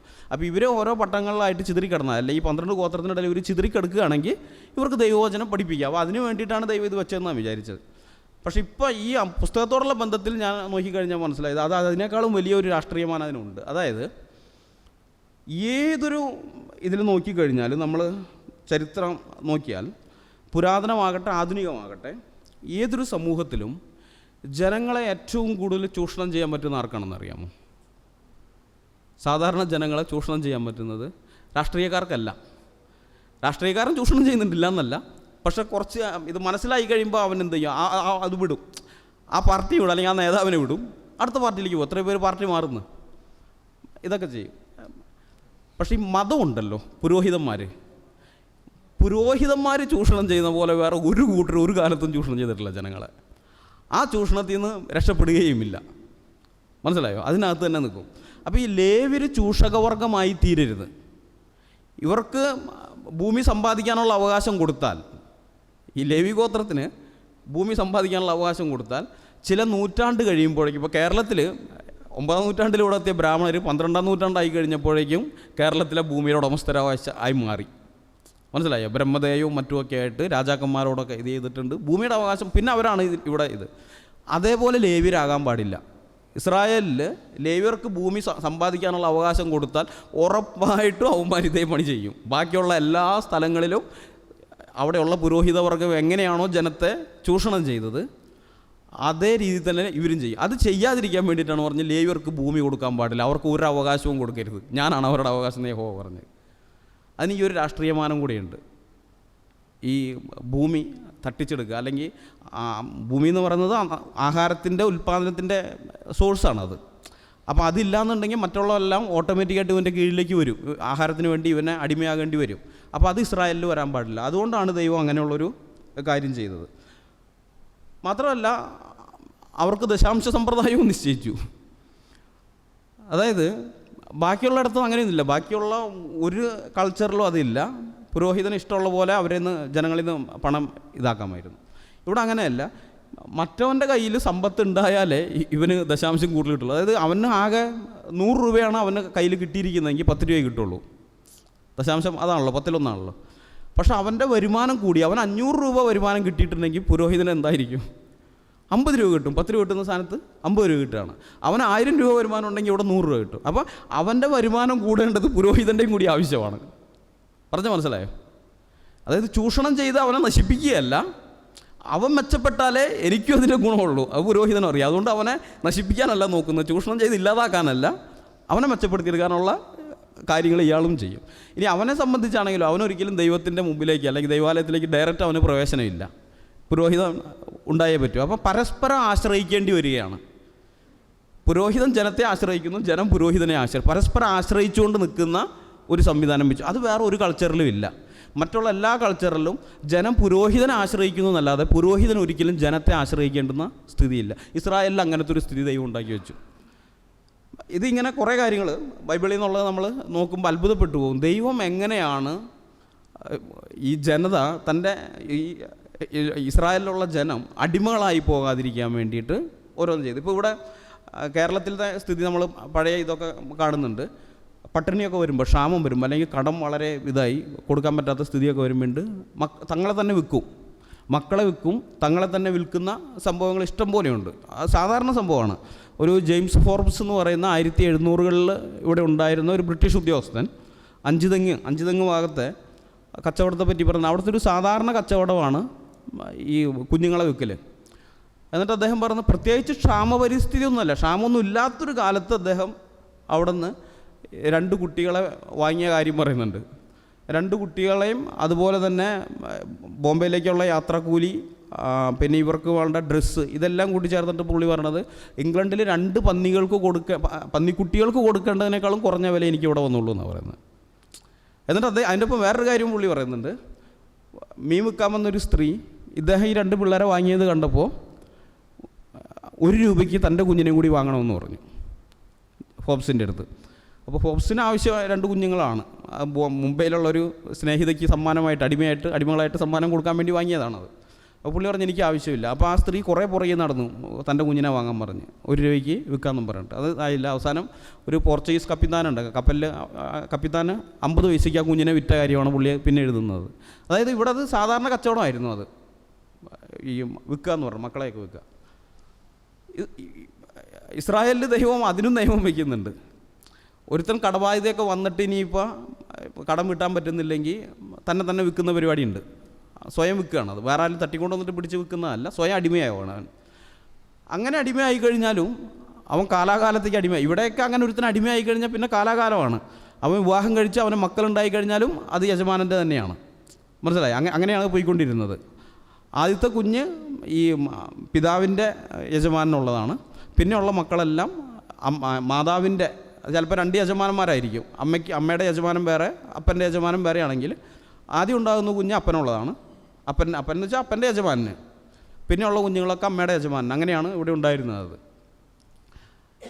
അതായത് ഇനി അവർക്കും ആ പിള്ളേർക്ക് ഇനി മക്കളുണ്ടായാലും അവരൊക്കെ ഇതാണ്. ഇപ്പം ഞാനിപ്പോൾ കാശ് കൊടുത്ത് ഒരാടിനെയും അല്ലെങ്കിൽ 2 ആടിനെ വാങ്ങി, അല്ലെങ്കിൽ 2 പശുവിനെ വാങ്ങി, 2 പശു ഒരു കാളേനെയും വാങ്ങി. അതിലുണ്ടാകുന്ന കുഞ്ഞുങ്ങളെല്ലാം എനിക്ക് അവകാശപ്പെട്ടതാണ് അല്ലേ? എനിക്കതിനെ വിൽക്കുക, വളർത്തുക, എന്ത് വേണമെങ്കിലും ചെയ്യാം, അറക്കുക, എന്ത് വേണമെങ്കിലും ചെയ്യാം. ഇതേപോലെ തന്നെയാണ് അന്ന് അടിമകൾ ഇവിടെ ഉണ്ടായിരുന്നത്. ഇസ്രായേലിൽ പക്ഷേ ഇങ്ങനത്തെ ദൈവം പറയുന്നില്ല. അവിടെ പറയുന്നത് 6 വർഷം അടിമയായിരിക്കാൻ പാടുള്ളൂ. ഒരുത്തൻ അടിമത്തത്തിലേക്ക് പോയ 6 വർഷം കഴിഞ്ഞിട്ട് അവനെ സ്വതന്ത്രനാക്കി വിട്ടയക്കണം. സ്വതന്ത്രനായി വിട്ടയക്കുമ്പോൾ എങ്ങനെ വിടണമെന്ന് പറയുന്നുണ്ട്. വെറും കൈയായിട്ട് അയക്കാൻ പാടില്ല. അവന് വേണ്ടുന്ന നിൻ്റെ മുന്തിരിച്ചക്കിൽ നിന്ന്, നിൻ്റെ കളത്തിൽ നിന്ന്, നിൻ്റെ ആട്ടിൻകൂട്ടത്തിൽ നിന്ന് ഔദാര്യമായി നീ ദാനം ചെയ്യണം. എന്ന് വെച്ചാൽ അവനൊരു പുതിയ ജീവിതം തുടങ്ങാനുള്ള എല്ലാ സെറ്റപ്പും നീ ചെയ്തു കൊടുക്കണം. അപ്പോൾ അതേ പറഞ്ഞ ഈ ന്യായപ്രമാണത്തിലെ നിയമങ്ങൾ നമ്മളിങ്ങനെ അമ്പരപ്പിക്കുന്നതാണ്. അതായത് ആ സമയത്തുണ്ടായിരുന്ന മറ്റ് കൾച്ചറുകൾ, മറ്റ് സംസ്കാരങ്ങളിലെ നിയമങ്ങൾ പഠിച്ചാലേ ഇതിൻ്റെ ശ്രേഷ്ഠത നമുക്ക് കൃത്യമായിട്ട് മനസ്സിലാവുകയുള്ളൂ. അതുപോലെ ഒരിക്കലും ഇവിടെ ഇസ്രായേലിലാകാൻ പാടില്ലാതെ ദൈവം ആഗ്രഹിച്ചിരുന്നു. അങ്ങനെയുള്ള കാര്യം. അപ്പോൾ ഇവിടെ ഞാനും നിർത്തുകയാണ്. ബാക്കി നിങ്ങൾക്ക് പുസ്തകത്തിൽ വായിക്കാനായിട്ട് പറ്റും. ഇതായിട്ട് ഈ മനുസ്മൃതിയെ തള്ളിക്കളയുന്നൊരു പരിപാടി ഇപ്പം ഉണ്ട്. ഇങ്ങനെയുള്ള ജാതിപരമായിട്ടുള്ള കാര്യങ്ങൾ മനുസ്മൃതിയിലുള്ളതൊക്കെ നമ്മൾ പറഞ്ഞു കഴിയുമ്പോൾ ഇപ്പോഴത്തെ ഒരു ട്രെൻഡാണ് ഇതൊക്കെ തള്ളുകയാണ് ഇവന്മാർ. മനുസ്മൃതിയൊന്നുമല്ല ഞങ്ങളുടെ പ്രമാണം. ഒരു പക്ഷേ നിങ്ങളും കേട്ടിട്ടുണ്ടാവും, മനുസ്മൃതിയല്ല ഞങ്ങളുടെ പ്രമാണം, ഹിന്ദുക്കളുടെ പ്രമാണം അതല്ല എന്നും പറഞ്ഞ് തള്ളുകയാണ്. അപ്പോൾ നമ്മൾ വിചാരിക്കും ഇവരൊക്കെ ആധുനികതയിലേക്കുള്ള യാത്രയാണ്, ഇങ്ങനെയുള്ള ചവറുകളെയൊക്കെ തള്ളിക്കളഞ്ഞിട്ട് പരിഷ്കൃതരാകാനുള്ള ശ്രമമാണ്. അതല്ല വാസ്തവത്തിൽ. ഈ സ്മൃതികളുടെ കാര്യത്തിൽ നമ്മൾ മനസ്സിലാക്കണം, ഇവർക്ക് പ്രധാനപ്പെട്ട 4 സ്മൃതികളുണ്ട്. ശരിക്കും 4 അല്ല, പ്രധാനപ്പെട്ട 18 ഉണ്ട്, പിന്നെ 18 ഉപസ്മൃതികളുണ്ട്. അങ്ങനെ 36 വേറെയുണ്ട്. പക്ഷെ അതല്ല, ഏറ്റവും മെയിനായിട്ട് ഇവർ പറയുന്നത് 4 യുഗങ്ങളായിട്ട് തിരിച്ചിട്ടുണ്ട് ഇവരുടെ ഇതനുസരിച്ച്. ഈ കൃതയുഗം, പിന്നെ ത്രേതായുഗം, ദ്വാപരയുഗം, കലിയുഗം, അങ്ങനെ 4 യുഗങ്ങളാണ്. ഓരോ യുഗത്തിനും ഓരോ സ്മൃതിയാണ്. മനുസ്മൃതി എന്ന് പറയുന്നത് കൃതയുഗത്തിലേക്കുള്ളതായിരുന്നു. മനസ്സിലായ? ഹൃദയയുഗത്തിലേക്ക്. അതുപോലെ ത്രേതായുഗത്തിലേക്കുള്ളത് ഗൗതമ സ്മൃതിയാണ്. പിന്നെ അത് കഴിഞ്ഞ് ഈ ദ്വാപരയുഗത്തിലേക്ക് വരുമ്പോൾ ശങ്കലിഖിത സ്മൃതി. ഈ കലിയുഗത്തിലാണെന്നെങ്കിൽ പരാശര സ്മൃതി. അങ്ങനെയാണ് അവരുടെ വിഭജനം. അപ്പോൾ ഇത് കലിയുഗമായതുകൊണ്ട് മനുസ്മൃതിയുടെ ആവശ്യമില്ല. മനസ്സിലായോ? പകരം പരാശര സ്മൃതി മതി. ഈ പരാശര സ്മൃതി നോക്കിയാലോ, ആദ്യം മനുസ്മൃതിയുടെ വല്യപ്പനായിട്ട് വരും. അങ്ങനത്തെ സാധനമാണ്. അപ്പോൾ ഇവർ മനുസ്മൃതിനെ തള്ളുന്നു എന്ന് പറയുമ്പോൾ നമ്മൾ മനസ്സിലാക്കണം, ഇവർ ആധുനികതയിലേക്ക് വരികയല്ല, അതിനേക്കാളും ചീഞ്ഞ സാധനം എടുത്താണ് വേറെ ഇപ്പോഴത്തെ കാലത്തെ പ്രമാണം അത്. അതുകൊണ്ട് ഇവർക്ക് പഴയത് വേണ്ട, അത്രയേ ഉള്ളൂ. മനസ്സിലായ? അപ്പോൾ ഇത് നമ്മൾ ഇതാകണം. മാത്രമല്ല ഇവിടെയുള്ള ആളുകൾക്ക് ഇവർ ഫുഡ് കൊടുത്തതിൻ്റെ കാര്യം, അംബേദ്കർ ഗോബരഹ എന്ന് പറയുന്ന ഒരു ധാന്യത്തെ പറ്റി പറയുന്നുണ്ട്. കേട്ടിട്ടുണ്ടോ? ഗോബരഹ. ഈ ഗോബരഹ എന്ന് പറയുന്നത് ഗോവിൽ നിന്ന് വരുന്നതാണ്. എന്ന് വെച്ചാൽ ചാണകത്തിൻ്റെയാണ്, ശരിക്കും ചാണകത്തിൽ നിന്നുള്ള ധാന്യമാണ്. ഇതെങ്ങനെയാണെന്ന് വെച്ച് കഴിഞ്ഞാൽ അവർ ഉത്തരേന്ത്യയിൽ കൃഷി, വൈക്കോലോ നെല്ലോ എന്തോ ആകട്ടെ, അതൊക്കെ എടുത്തുകൊണ്ട് വന്നിട്ട് കളത്തിൽ മെതിക്കുകയാണ്. അപ്പോൾ മെതിക്കാന്ന് വെച്ച് കഴിഞ്ഞാൽ കാളേനെ അതിൻ്റെ മുകളിൽ കൂടെ നടത്തും. അത് പണ്ട് കാലത്ത് അങ്ങനെയാണ്. ഇപ്പോൾ അതുകൊണ്ടാണ് മെതിക്കുന്ന കാളയ്ക്ക് മുഖക്കൊട്ട കെട്ടരുതെന്ന് പറഞ്ഞിരിക്കുന്നത്. അതിനിടയിൽ തിന്നാവുന്നത് തിന്നട്ടെ, എത്ര തിന്നാനാണ് അത് തിന്നട്ടെ എന്ന് പറഞ്ഞിട്ട് വെച്ചിരിക്കുന്നത്. അപ്പോൾ ഇവരിങ്ങനെ ഇതിൻ്റെ മുകളിൽ കൂടെ നടത്തും. അപ്പോൾ കാള കയറി അതിനെ മെതിക്കുകയാണ്. അതിനിടയിൽ ഇത് തിന്നുകയും ചെയ്യുമല്ലോ. വൈക്കോലും നെല്ലടക്കം അകത്തിയല്ലോ. എന്നിട്ടിത് ചാണം ഇടുന്ന സമയത്ത് ഈ ചാണത്തിൽ ദഹിക്കാതെ കിടക്കുന്ന നെല്ലുണ്ടാവും, അല്ലെങ്കിൽ ഗോതമ്പ്. എന്താണെന്ന് വെച്ച് കഴിഞ്ഞാൽ അതിൻ്റെ ആ ധാന്യം ദഹിക്കാതെ കിടപ്പുണ്ടാവും. ഈ ചാണം വെള്ളത്തിൽ കലക്കിയിട്ട് അടിയിൽ ഊറി വരുന്ന ധാന്യം ഉണ്ടല്ലോ, ദഹിക്കാതെ കിടന്നത്, അതെടുത്തിട്ട് അതാണ് ഇവർക്ക് കൂലിയായിട്ട് കൊടുത്തുകൊണ്ടിരുന്നത്. അതാണ് ഗോബരഹ എന്ന് പറയുന്ന ധാന്യം. ആലോചിച്ച് നോക്കുക, പണിയെടുക്കുന്നവന് കൂലിയായിട്ട് ചാണകത്തിൽ കിടക്കുന്ന ധാന്യം എടുത്ത് കൊടുത്തിരുന്ന ഒരു സംസ്കാരത്തിനെയാണ് ഇവന്മാർ മഹാശ്രേഷ്ഠമായ സംസ്കാരം എന്ന് പറയുന്നത്. ഇത് മ്ലേച്ഛ സംസ്കാരമാണ്, അധമ സംസ്കാരമാണ്, നികൃഷ്ട സംസ്കാരമാണ്, ഹീന സംസ്കാരമാണ്. അങ്ങനെ ഇതിനെ പറയേണ്ടത്. ആർഷഭാരത സനാതന സംസ്കാരം എന്ന് പറയുന്നത് അങ്ങനെയുള്ളതാണ്. അത് മ്ലേച്ഛമാണ്, അത് നികൃഷ്ടമാണ്, അത് ഹീനമാണ്, അത് നെറികെട്ട സംസ്കാരമാണ്, നാറിയ സംസ്കാരമാണ്, നാറികളുടെ സംസ്കാരമാണ്. അങ്ങനെ പറയേണ്ടത്. അത് അത്രയും വൃത്തികെട്ട സാധനമാണത്. അപ്പോൾ ഇത് ഇങ്ങനെയുള്ള പല കാര്യങ്ങൾ നമ്മൾ മനസ്സിലാക്കണം. ഇങ്ങനെയൊക്കെയാണ് ഇവിടെ ചെയ്തു വന്നിരുന്നത്. ഇതിനെതിരായിട്ടാണ് മിഷണറിമാർ എന്ത് ചെയ്യുന്നത്? പാൽപ്പൊടി അടക്കമുള്ള പോഷകമൂല്യമുള്ള ഫുഡ് കൊടുക്കുന്നത്. മനസ്സിലായോ? അത് കൊടുത്ത് ഈ ജനതയുടെ ആരോഗ്യം മെച്ചപ്പെടുത്താൻ വേണ്ടിയിട്ടാണ്. ഇവരെ മതം മാറ്റാൻ വേണ്ടിയില്ല. മതം മാറ്റാൻ വേണ്ടി നിങ്ങൾ നോക്കുന്ന ഏതൊരു സംസ്ഥാനം എടുക്കും നിങ്ങൾ.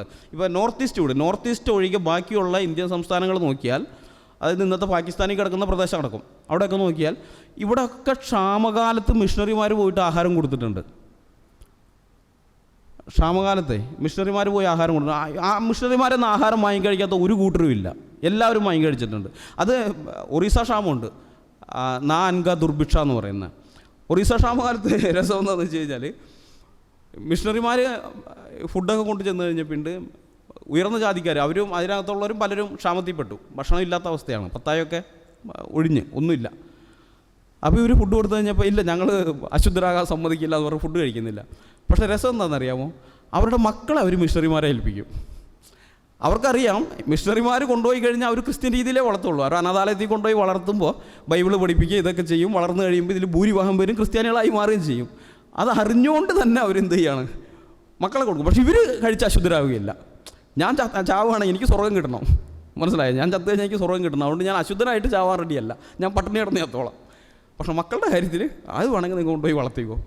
ഞാൻ പറഞ്ഞു വന്നത്, ഇവരിൽ നിന്ന് ഫുഡ് വാങ്ങിക്കഴിക്കാത്ത ഒരു കൂട്ടരും ഇല്ല. മതം മാറ്റാൻ വേണ്ടിയിട്ടാണ് ഫുഡ് കൊടുത്തിരുന്നെങ്കിൽ ഇന്ന് ഇന്ത്യയിലെ ക്രൈസ്തവ ജനസംഖ്യ ഇത്ര മതിയാ? ഇത്രയും പോരല്ലോ. കാരണം ഇവരിൽ നിന്ന് എല്ലാവരും ഫുഡ് വാങ്ങി കഴിച്ചിട്ടുണ്ട്.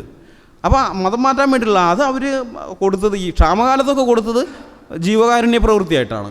അതല്ലാത്ത സമയത്ത് അവർ കൊടുത്തതെന്ന് പറയുന്നത് ഈ ദളിത് വിഭാഗങ്ങളുടെ, അവർണ വിഭാഗങ്ങളുടെ ഉയർച്ചയ്ക്ക് വേണ്ടി ജാതിപരമായിട്ടുള്ള ഒരു പോരാട്ടത്തിൻ്റെ ഭാഗമായിട്ടാണ് അവർ കൊടുത്തത്. പക്ഷേ ഈ ആഹാരം കൊടുത്ത് മതം മാറ്റാൻ നോക്കുന്ന ടീമുകളുണ്ട്, ഇന്നുമുണ്ട്. 2021 അല്ലെങ്കിൽ 21-ാം നൂറ്റാണ്ടിൽ ഈ കൂട്ടരൊക്കെ ഉണ്ട്. അത് ക്രിസ്ത്യാനികളല്ല, അത് ഈ പറഞ്ഞ ആർഷഭാരത സനാതന സംഖ്യകളാണ്. ഇപ്പോൾ 2001 ഗുജറാത്തിൽ ഭൂകമ്പം ഉണ്ടായി, ഓർമ്മ കാണുമെന്ന് വിചാരിക്കുന്നു. ഒരു വലിയ ഭൂകമ്പം ഉണ്ടായിട്ട് ആ ഭൂകമ്പത്തിൽ ലോകത്തിൻ്റെ പല ഭാഗങ്ങളിൽ നിന്ന് ആളുകൾ സഹായമായിട്ട് വന്നു, ദുരിതാശ്വാസ പ്രവർത്തനത്തിനൊക്കെ ആയിട്ട് വന്നു. അപ്പോൾ VHPയുടെ ആൾക്കാരും അവിടെ ചെന്നിരുന്നു. മറ്റുള്ളവരിൽ നിന്ന് വ്യത്യസ്തമായിട്ട് VHPക്കാരുടെ ഭക്ഷണ പാക്കറ്റിൽ ജയ് ശ്രീറാം എന്ന് എഴുതി വെച്ചിട്ടുണ്ട്, സ്റ്റിക്കറുണ്ട്, ജയ് ശ്രീറാം സ്റ്റിക്കർ അത് പിന്നെ പോട്ടെ, അവരുടെ പരസ്യം ചെയ്യുകയാണ് എന്ന് വയ്ക്കാം. ഇത് ആഹാരം വാങ്ങാൻ വരുന്നവനെ കൊണ്ട് ജയ് ശ്രീറാം വിളിപ്പിക്കുമായിരുന്നു. 4 വട്ടം നീ ജയ് ശ്രീറാം വിളിച്ചാൽ നിനക്ക് ഫുഡ് തരാം. മുസ്ലിങ്ങൾ, പട്ടിണി കിടക്കുന്ന മുസ്ലിങ്ങൾ പലരും ജയ് ശ്രീറാം വിളിച്ചിട്ടാണ് ഫുഡ് വാങ്ങി കഴിച്ചത്. കാരണം വിശന്നിരിക്കുകയാണ്, ഫുഡ് കിട്ടാൻ നിർത്തിയില്ല, അവർ ജയ് ശ്രീറാം വിളിച്ച് ഫുഡ് കഴിച്ച്. അത് ഒരു വശം. അതായത് നിനക്ക് ആഹാരം തരണമെങ്കിൽ നീ ഞങ്ങളുടെ ദൈവത്തിനെ വിളിക്കണം എന്നുള്ളത് അതൊരു വശം. മറുവശമുണ്ട്, അവിടെ ഈ ആദിവാസികളായിരിക്കുന്ന ആളുകളുണ്ടായിരുന്നു കുറേ കൂട്ടർ. പക്ഷേ ഈ മറ്റേ പുറമേ നിന്ന് ആളുകൾ വസ്ത്രവും, അതായത് കമ്പിളി പോലെ തണുപ്പൊക്കെ ആയിരുന്നു. അപ്പോൾ കമ്പിളിയും മറ്റും ഇത് കൊണ്ടുവരുന്നു, ഫുഡ് കൊണ്ടുവരുന്നു. ഇതൊക്കെ കൊണ്ടുവരുന്ന സമയത്ത് ഇത് വാങ്ങാൻ വേണ്ടി വരുന്നതെന്ന് പറഞ്ഞാൽ ഉയർന്ന ജാതിക്കാരായ ആൾക്കാരാണ്. അവർ വന്നിട്ടാണ് ഇത്ര ആൾക്കാർ ഞങ്ങളുടെ കൂട്ടത്തിലുണ്ടെന്ന് പറഞ്ഞ് മൊത്തം ആൾക്കാരുടെ എണ്ണം കൊടുക്കും. അപ്പോൾ ആ എണ്ണത്തിനകത്ത് ദളിതരും അവർണരും ആദിവാസികളും എല്ലാവരും ഉണ്ട് കേട്ടോ. എല്ലാവരെയും കൂട്ടി ചേർത്തിട്ടാണ് ഈ എണ്ണം കൊടുക്കുന്നത്. അത്ര എണ്ണം ഇത് വാങ്ങും. ഈ വാങ്ങിയ സാധനം ഒരിക്കലും ആദിവാസികൾക്കും അവർണർക്കും ദളിതർക്കും കൊടുക്കില്ല. അത് കൊടുക്കുന്നത് മുഴുവൻ ഇവരുടെ ആൾക്കാർക്ക് മാത്രം. എല്ലാവർക്കും വേണ്ടി വാങ്ങും, കൊടുക്കുന്നത് ഇവരുടെ ആൾക്കാർക്ക് മാത്രം. എന്നിട്ട് ഇത് മനോരമയിൽ വന്നിട്ടുണ്ട്. ആ സമയത്ത് BBC റിപ്പോർട്ട് ചെയ്തിട്ടുണ്ട് ഈ സംഭവം. അന്നത്തെ ഇതിൽ 2001 ഫെബ്രുവരി 7-നാണെന്ന് തോന്നുന്നു BBC ഈ റിപ്പോർട്ട് വന്നിട്ടുണ്ട്. അത് UK ഉള്ള ഹിന്ദു സംഘടനകൾ അവരവിടെ നിന്ന് പണം പിരിച്ച് ഇവിടെ ദുരിതാശ്വാസത്തിന് കൊടുത്തിരുന്നു. അതിനകത്ത് ദളിത് വിഭാഗത്തിൽപ്പെട്ട സംഘടനകൾ കൊടുത്ത് അവർ കൊടുക്കുന്നത് നിർത്തി. കാരണം ഞങ്ങൾ പണം കൊടുക്കുന്നു, തിന്നുന്നത് മുഴുവൻ മറ്റവരാണ്, ഞങ്ങളുടെ ആൾക്കാർ ഇപ്പോഴും അവിടെ പട്ടിണി എടുക്കണമെന്ന് പറഞ്ഞിട്ട് അവർ നിർത്തി. എന്നിട്ട് കൊച്ചി രാജ്യത്തെ ഊട്ടുപുര, തൃശ്ശൂരത്തെ, ഇത് രാജാവിൻ്റെ കൽപ്പന, ഊട്ടുപുരയിലത്തെ ഇത് കൊടുക്കുമ്പോൾ എന്തരിയാണ് ഇടേണ്ടത്? ഇവർക്ക് ബ്രാഹ്മണർക്ക് തിന്നാനുള്ളതാണ് ഈ സാധനം ഊട്ടുപുര എന്ന് പറയുന്നത്. അപ്പോൾ അവിടെ ഇടേണ്ടത് ഏത് അരിയുടെയാണ്, കുറേ കാര്യങ്ങൾ. പിന്നെ നല്ല മോര് കൊടുക്കണം. അതിന് നല്ല പശുക്കളെ, 25 പശുക്കളെ ഇതാക്കിയിരിക്കുന്നത്, എരുമകൾ, 4 എരുമകൾ, പിന്നെ അതിന് കാളകൾ, ഇങ്ങനെയുള്ളതൊക്കെ. അത് നോക്കാൻ വേണ്ടി ഇടയനായിട്ട് ഒരുത്തൻ, അവന് ഒരു നേരം അവിടെ നിന്ന് കഞ്ഞി കിട്ടും. രാവിലത്തെ കഞ്ഞി അവന് അത് കൊടുക്കണം. പിന്നെ ഉച്ചയ്ക്ക് ശേഷമുള്ള ഊണ് അവനില്ല, കഞ്ഞിയുള്ളവന് ഊണില്ല. ഇതിന് അവന് അരി സാധനങ്ങളൊക്കെ കൊടുത്തോളണം, അത് അവൻ വെച്ച് കഴിച്ചോട്ടെ എന്നൊക്കെ പറഞ്ഞിട്ട്. ഇവിടെ പണിയെടുക്കുന്നവന് ഒരു നേരത്തെ ആഹാരം കഴിക്കാനില്ലായിരുന്നു കഴിഞ്ഞപ്പോഴാണ് മറ്റേത് ചെയ്യുന്നത്. ഇവിടെ തിരുവിതാംകൂറിൽ ഇത് തന്നെ. തിരുവിതാംകൂറിൽ 7 ലക്ഷം രൂപയൊക്കെയാണ് ഊട്ടുപുരയ്ക്ക് വന്ന ചിലവുകളുടെ, അതായത് വരവ് ചിലവ് കണക്കുകളുണ്ടല്ലോ, 7 ലക്ഷം 9 ലക്ഷം ഇങ്ങനെയൊക്കെ. അവസാനം ഇത് നിർത്തുന്നത് എങ്ങനെയാണെന്നറിയോ? ഇത് ഊട്ടുപുര വേറെ ലെവലിലേക്ക് പിന്നെ മാറുന്നുണ്ട്. അതായത് അത് കാണിപ്പയ്യൂരിൻ്റെ ആത്മകഥയുണ്ട്, എൻ്റെ സ്മരണകളിൽ അദ്ദേഹം അത് എഴുതിയിട്ടുണ്ട്. ഈ ഊട്ടുപുര പിൽക്കാലത്ത് അനാശാസ്യ കേന്ദ്രമായിട്ട് മാറുകയാണ്. കാരണം ഈ ബ്രാഹ്മൺസ് അല്ലെങ്കിൽ പട്ടര് പലരും അവരൊന്ന് ഭക്ഷണം കഴിക്കുന്നുണ്ട്, അവിടെ നിന്ന് ഭക്ഷണം കഴിക്കുകയൊക്കെ ചെയ്യുന്നു. എന്നിട്ട് ഏതെങ്കിലും അവിടുത്തെ രാജാവിൻ്റെയോ അല്ലെങ്കിൽ പ്രഭുക്കന്മാരായിരിക്കുന്ന ആൾക്കാരുടെ ജന്മദിനത്തിന് അല്ലെങ്കിൽ അവരുടെ അപ്പനൊക്കെ മരിച്ചു പോയിട്ടുണ്ടെങ്കിൽ ശ്രാദ്ധം ഉണ്ടാവും. ശ്രാദ്ധം ഇങ്ങനെയുള്ള പരിപാടിക്ക് പോകുമ്പോൾ ദക്ഷിണയും കിട്ടും. അപ്പോൾ കുഴപ്പമില്ലാതെ ചിലവൊക്കെ കഴിഞ്ഞ് പോകുന്നു. അങ്ങനെ അതേപോലെ ബ്രാഹ്മണ വിധവകളുണ്ട്. അങ്ങനെ അവരെ സംബന്ധിച്ച് അവർക്ക് ആഹാരം ഇല്ലാതിരിക്കുമ്പോൾ അവർ ഊട്ടുപുര ഒന്നാണ് കഴിക്കുന്നത്.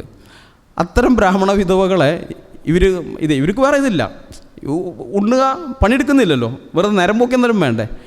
ഈ സ്ത്രീകളെ അവർ വശീകരിച്ചിട്ട് അവരേലും ഇതില്ല, അവർക്ക് ആകെ ആഹാരം മാത്രമേ ഉള്ളൂ, മറ്റ് പണമില്ല. ഇവന് എവിടെന്നെങ്കിലും ദക്ഷിണയായിട്ടെങ്കിലും കിട്ടും. ഈ പുരുഷന് അത് കിട്ടും, മറ്റവർക്ക് അതില്ല. അപ്പോൾ ഇവർക്ക് വഴയും കൊടുക്കേണ്ടി വരുന്നു. അങ്ങനെ വന്നു കഴിഞ്ഞിട്ടുണ്ട് ഇത് മിക്ക ഊട്ടുപുരകളും അനാശാസ്യ കേന്ദ്രങ്ങളായിട്ട് മാറി. എന്നിട്ട് രാജഗോപാലാചാരി ദിവാനായിരിക്കുന്ന സമയത്ത് അദ്ദേഹം നോക്കി, സർക്കാരിൻ്റെ വരവേലുകളൊക്കെ നോക്കി കഴിഞ്ഞപ്പോൾ ഇതൊരു അനാവശ്യ ചിലവാണ്, ഊട്ടുപുരകൾ അനാവശ്യ ചിലവാണ്, നിർത്തണം. അദ്ദേഹം ചെന്ന് രാജാവിനോട് പറയും ഊട്ടുപുരകൾ നിർത്തണം എന്ന് പറയും. അപ്പോൾ രാജാവ് കേട്ടിട്ടാകെ ഞെട്ടിപ്പോയി. കാരണം ഇതൊക്കെ പുനർജന്മം, അതുമായിട്ട് വേറെ വശമാണ്. ഇവരെന്തുകൊണ്ടാണ് ഈ പാവപ്പെട്ട ആൾക്കാരെ സഹായിക്കാതിരുന്നതെന്ന് വെച്ച് കഴിഞ്ഞാൽ അത് അവരുടെ മതവിശ്വാസവുമായി ബന്ധപ്പെട്ടാണ്. അതായത് പുനർജന്മ സിദ്ധാന്തമാണല്ലോ ഇവർ വിശ്വസിക്കുന്നത്. അപ്പോൾ കഴിഞ്ഞ ജന്മത്തിൽ ഇവൻ എന്തോ മഹാപാപം ചെയ്തിട്ടുണ്ട്. മഹാപാപം ചെയ്ത് ദൈവത്തിന് ഇവനോട് ഭയങ്കരമായ കോപം വന്ന് ആ കോപത്തിന് അവനെ ശിക്ഷിക്കാനാണ് ഈ ജന്മത്തിൽ ഇവനെ അവർണനായിട്ട് ദളിതനായിട്ട് ജനിപ്പിച്ചിരിക്കുന്നത്. അപ്പോൾ ദൈവം കോപിച്ചിരിക്കുകയാണ് അവൻ്റെ മേലെ. ദൈവം കോപിച്ചിരിച്ചിട്ട് ദൈവം അവനെ ശിക്ഷിച്ചുകൊണ്ടിരിക്കുമ്പോൾ ഞാൻ ചെന്ന് അവനെ സഹായിച്ചാൽ ദൈവത്തിനത് ഇഷ്ടപ്പെടുമോ? ദൈവം എന്നെ ശിക്ഷിക്കില്ലേ? അതുകൊണ്ട് ഞാൻ അവനെ സഹായിക്കില്ല, അവനെന്തോ ആകട്ടെ. അപ്പുറത്ത് ബ്രാഹ്മണനെ സംബന്ധിച്ചാണെങ്കിൽ അവൻ കഴിഞ്ഞ ജന്മത്തിൽ എന്തോ നല്ല കാര്യം ചെയ്ത് ദൈവത്തെ പ്രീതിപ്പെടുത്തിയത് കൊണ്ടാണ് ദൈവം എന്ത് ചെയ്തത്, അവനെ ഈ ജന്മത്തിൽ ബ്രാഹ്മണനായിട്ട് ജനിപ്പിച്ചത്. അപ്പോൾ ദൈവം അവനിൽ പ്രസാദിച്ചിരിക്കുകയാണ്. അപ്പോൾ അവനെ ഞാൻ എന്തെങ്കിലും സഹായിച്ചാൽ, അവന് വേണ്ടുന്ന ഊണ് കൊടുത്താൽ, ഇങ്ങനെയുള്ള കാര്യം ചെയ്യുമ്പോൾ ദൈവത്തിൻ്റെ പ്രസാദം എനിക്ക് ലഭിക്കും. കാരണം ദൈവം പ്രസാദിച്ച ആളെ ഞാൻ സഹായിക്കുകയാണ്. അതുകൊണ്ടാണ് ഇവർ ബ്രാഹ്മണർക്ക് ഇതെല്ലാം കൊടുക്കുകയും മറ്റവരെ ചവിട്ടിക്കൂട്ടുകയും ചെയ്തിരുന്നത്. ഇതുണ്ട്. അപ്പോൾ രാജാവിൻ്റെ അടുത്ത് വന്നിട്ട് രാജഗോപാലാചാരി പറയുമ്പോൾ രാജാവ് ഞെട്ടി. ഇതെന്താണ് പറയുന്നത്? ഇത് ധർമ്മരാജ്യമാണ്, ബ്രാഹ്മണരെ ഊട്ടുക എന്ന് പറയുന്നത് നമ്മുടെ ധർമ്മമാണെന്നൊക്കെ പറഞ്ഞ് പുള്ളിയൊരു ഇത് നടത്തും. അപ്പോൾ രാജഗോപാലാചാരി തിരിച്ചു പറയും, ദൈവം പറയുന്ന മറുപടിയുണ്ട്, ഭക്ഷണം കൊടുത്തില്ല എന്നുണ്ടെങ്കിൽ ദൈവകോപം വരും, ശരി. പക്ഷേ ഈ ഭക്ഷണം കൊടുക്കുന്നതിൻ്റെ പ്രശ്നം എന്താണെന്നറിയാമോ? അവിടെ വ്യഭിചാരശാലയായിട്ട് മാറിയിരിക്കുകയാണ്, ഇന്ന കാര്യങ്ങളൊക്കെ ചെയ്യുന്നു. അപ്പോൾ അതിൻ്റെ കാരണക്കാരൻ താങ്കളാണ്. കാരണം താങ്കളിത് കൊടുക്കുന്നതുകൊണ്ടല്ലേ അവരവിടെ ഇത് ചെയ്യുന്നത്. അപ്പോൾ അതിന് വരുന്ന ശിക്ഷ ഇതിനേക്കാളും വലുതല്ലേ? ഇവർക്ക് ആഹാരം കൊടുക്കാതിരുന്നാൽ വരുന്ന ശിക്ഷനേക്കാളും വലുതാണ് താങ്കൾ അവരെ കൊണ്ട് ഇങ്ങനെയുള്ള കാര്യങ്ങൾ ചെയ്യിപ്പിക്കുന്നത്. രാജാവ് ഇടിവെട്ടാറ്റ പോലെ അത് കേട്ട് കഴിഞ്ഞപ്പോൾ പുള്ളി അറിഞ്ഞിട്ടില്ല ഇങ്ങനെയൊക്കെ സംഭവിക്കുന്ന കാര്യം. അവസാനം പുള്ളി പറഞ്ഞൊരു കാര്യം ചെയ്യും, ശ്രീപത്മനാഭസ്വാമി ക്ഷേത്രത്തിലുള്ള ഊട്ടുപുര മാത്രം നിർത്തുക, ബാക്കിയുള്ള എല്ലാ ഊട്ടുപുരയും ക്യാൻസൽ ചെയ്യാൻ പറഞ്ഞു. അങ്ങനെയാണ് ഊട്ടുപുരകൾ നിന്ന് പോകുന്നത് ഇതായിട്ട്. പിന്നെ ഈ നെല്ല് കൂലിയായിട്ട് കൊടുത്തിരുന്ന സംഭവം, അതൊക്കെ എൻ്റെ അമ്മയൊക്കെ പറഞ്ഞ് ഞാൻ കേട്ടിട്ടുണ്ട്. നെല്ല് കൂലിയായി കൊടുക്കുന്നത്, അതിൻ്റെ പുറകിലും ഇതുപോലത്തെ ചില അടിമത്തത്തിൻ്റെതായ ചില സംഗതികളുണ്ട്. അതായത് ഇപ്പോൾ അരി, അവരുടെ പത്തായത്തിൽ അരി ഇല്ലാതിരുന്നിട്ടല്ല കേട്ടോ കൂലിയായിട്ട് അരി കൊടുക്കാതിരുന്നത്. നെല്ല് കൊടുത്തതിൻ്റെ പുറകിലെല്ലാം ഇതുണ്ട്. നമ്മൾ പറയില്ല, പുറകെ ഓരോന്നും അന്വേഷിച്ച് ചെല്ലുമ്പോഴാണ് നമ്മൾ അമ്പരന്ന് പോകുന്നത്. എത്ര കുശാഗ്ര ബുദ്ധിയോടെ അല്ലെങ്കിൽ കുടില ബുദ്ധിയോടെയാണ് ഈ കാര്യങ്ങളെല്ലാവരും ചെയ്തു വെച്ചതെന്നുള്ളതാണ്. കാരണം അരി അവന് കൂലിയായിട്ട് കിട്ടി.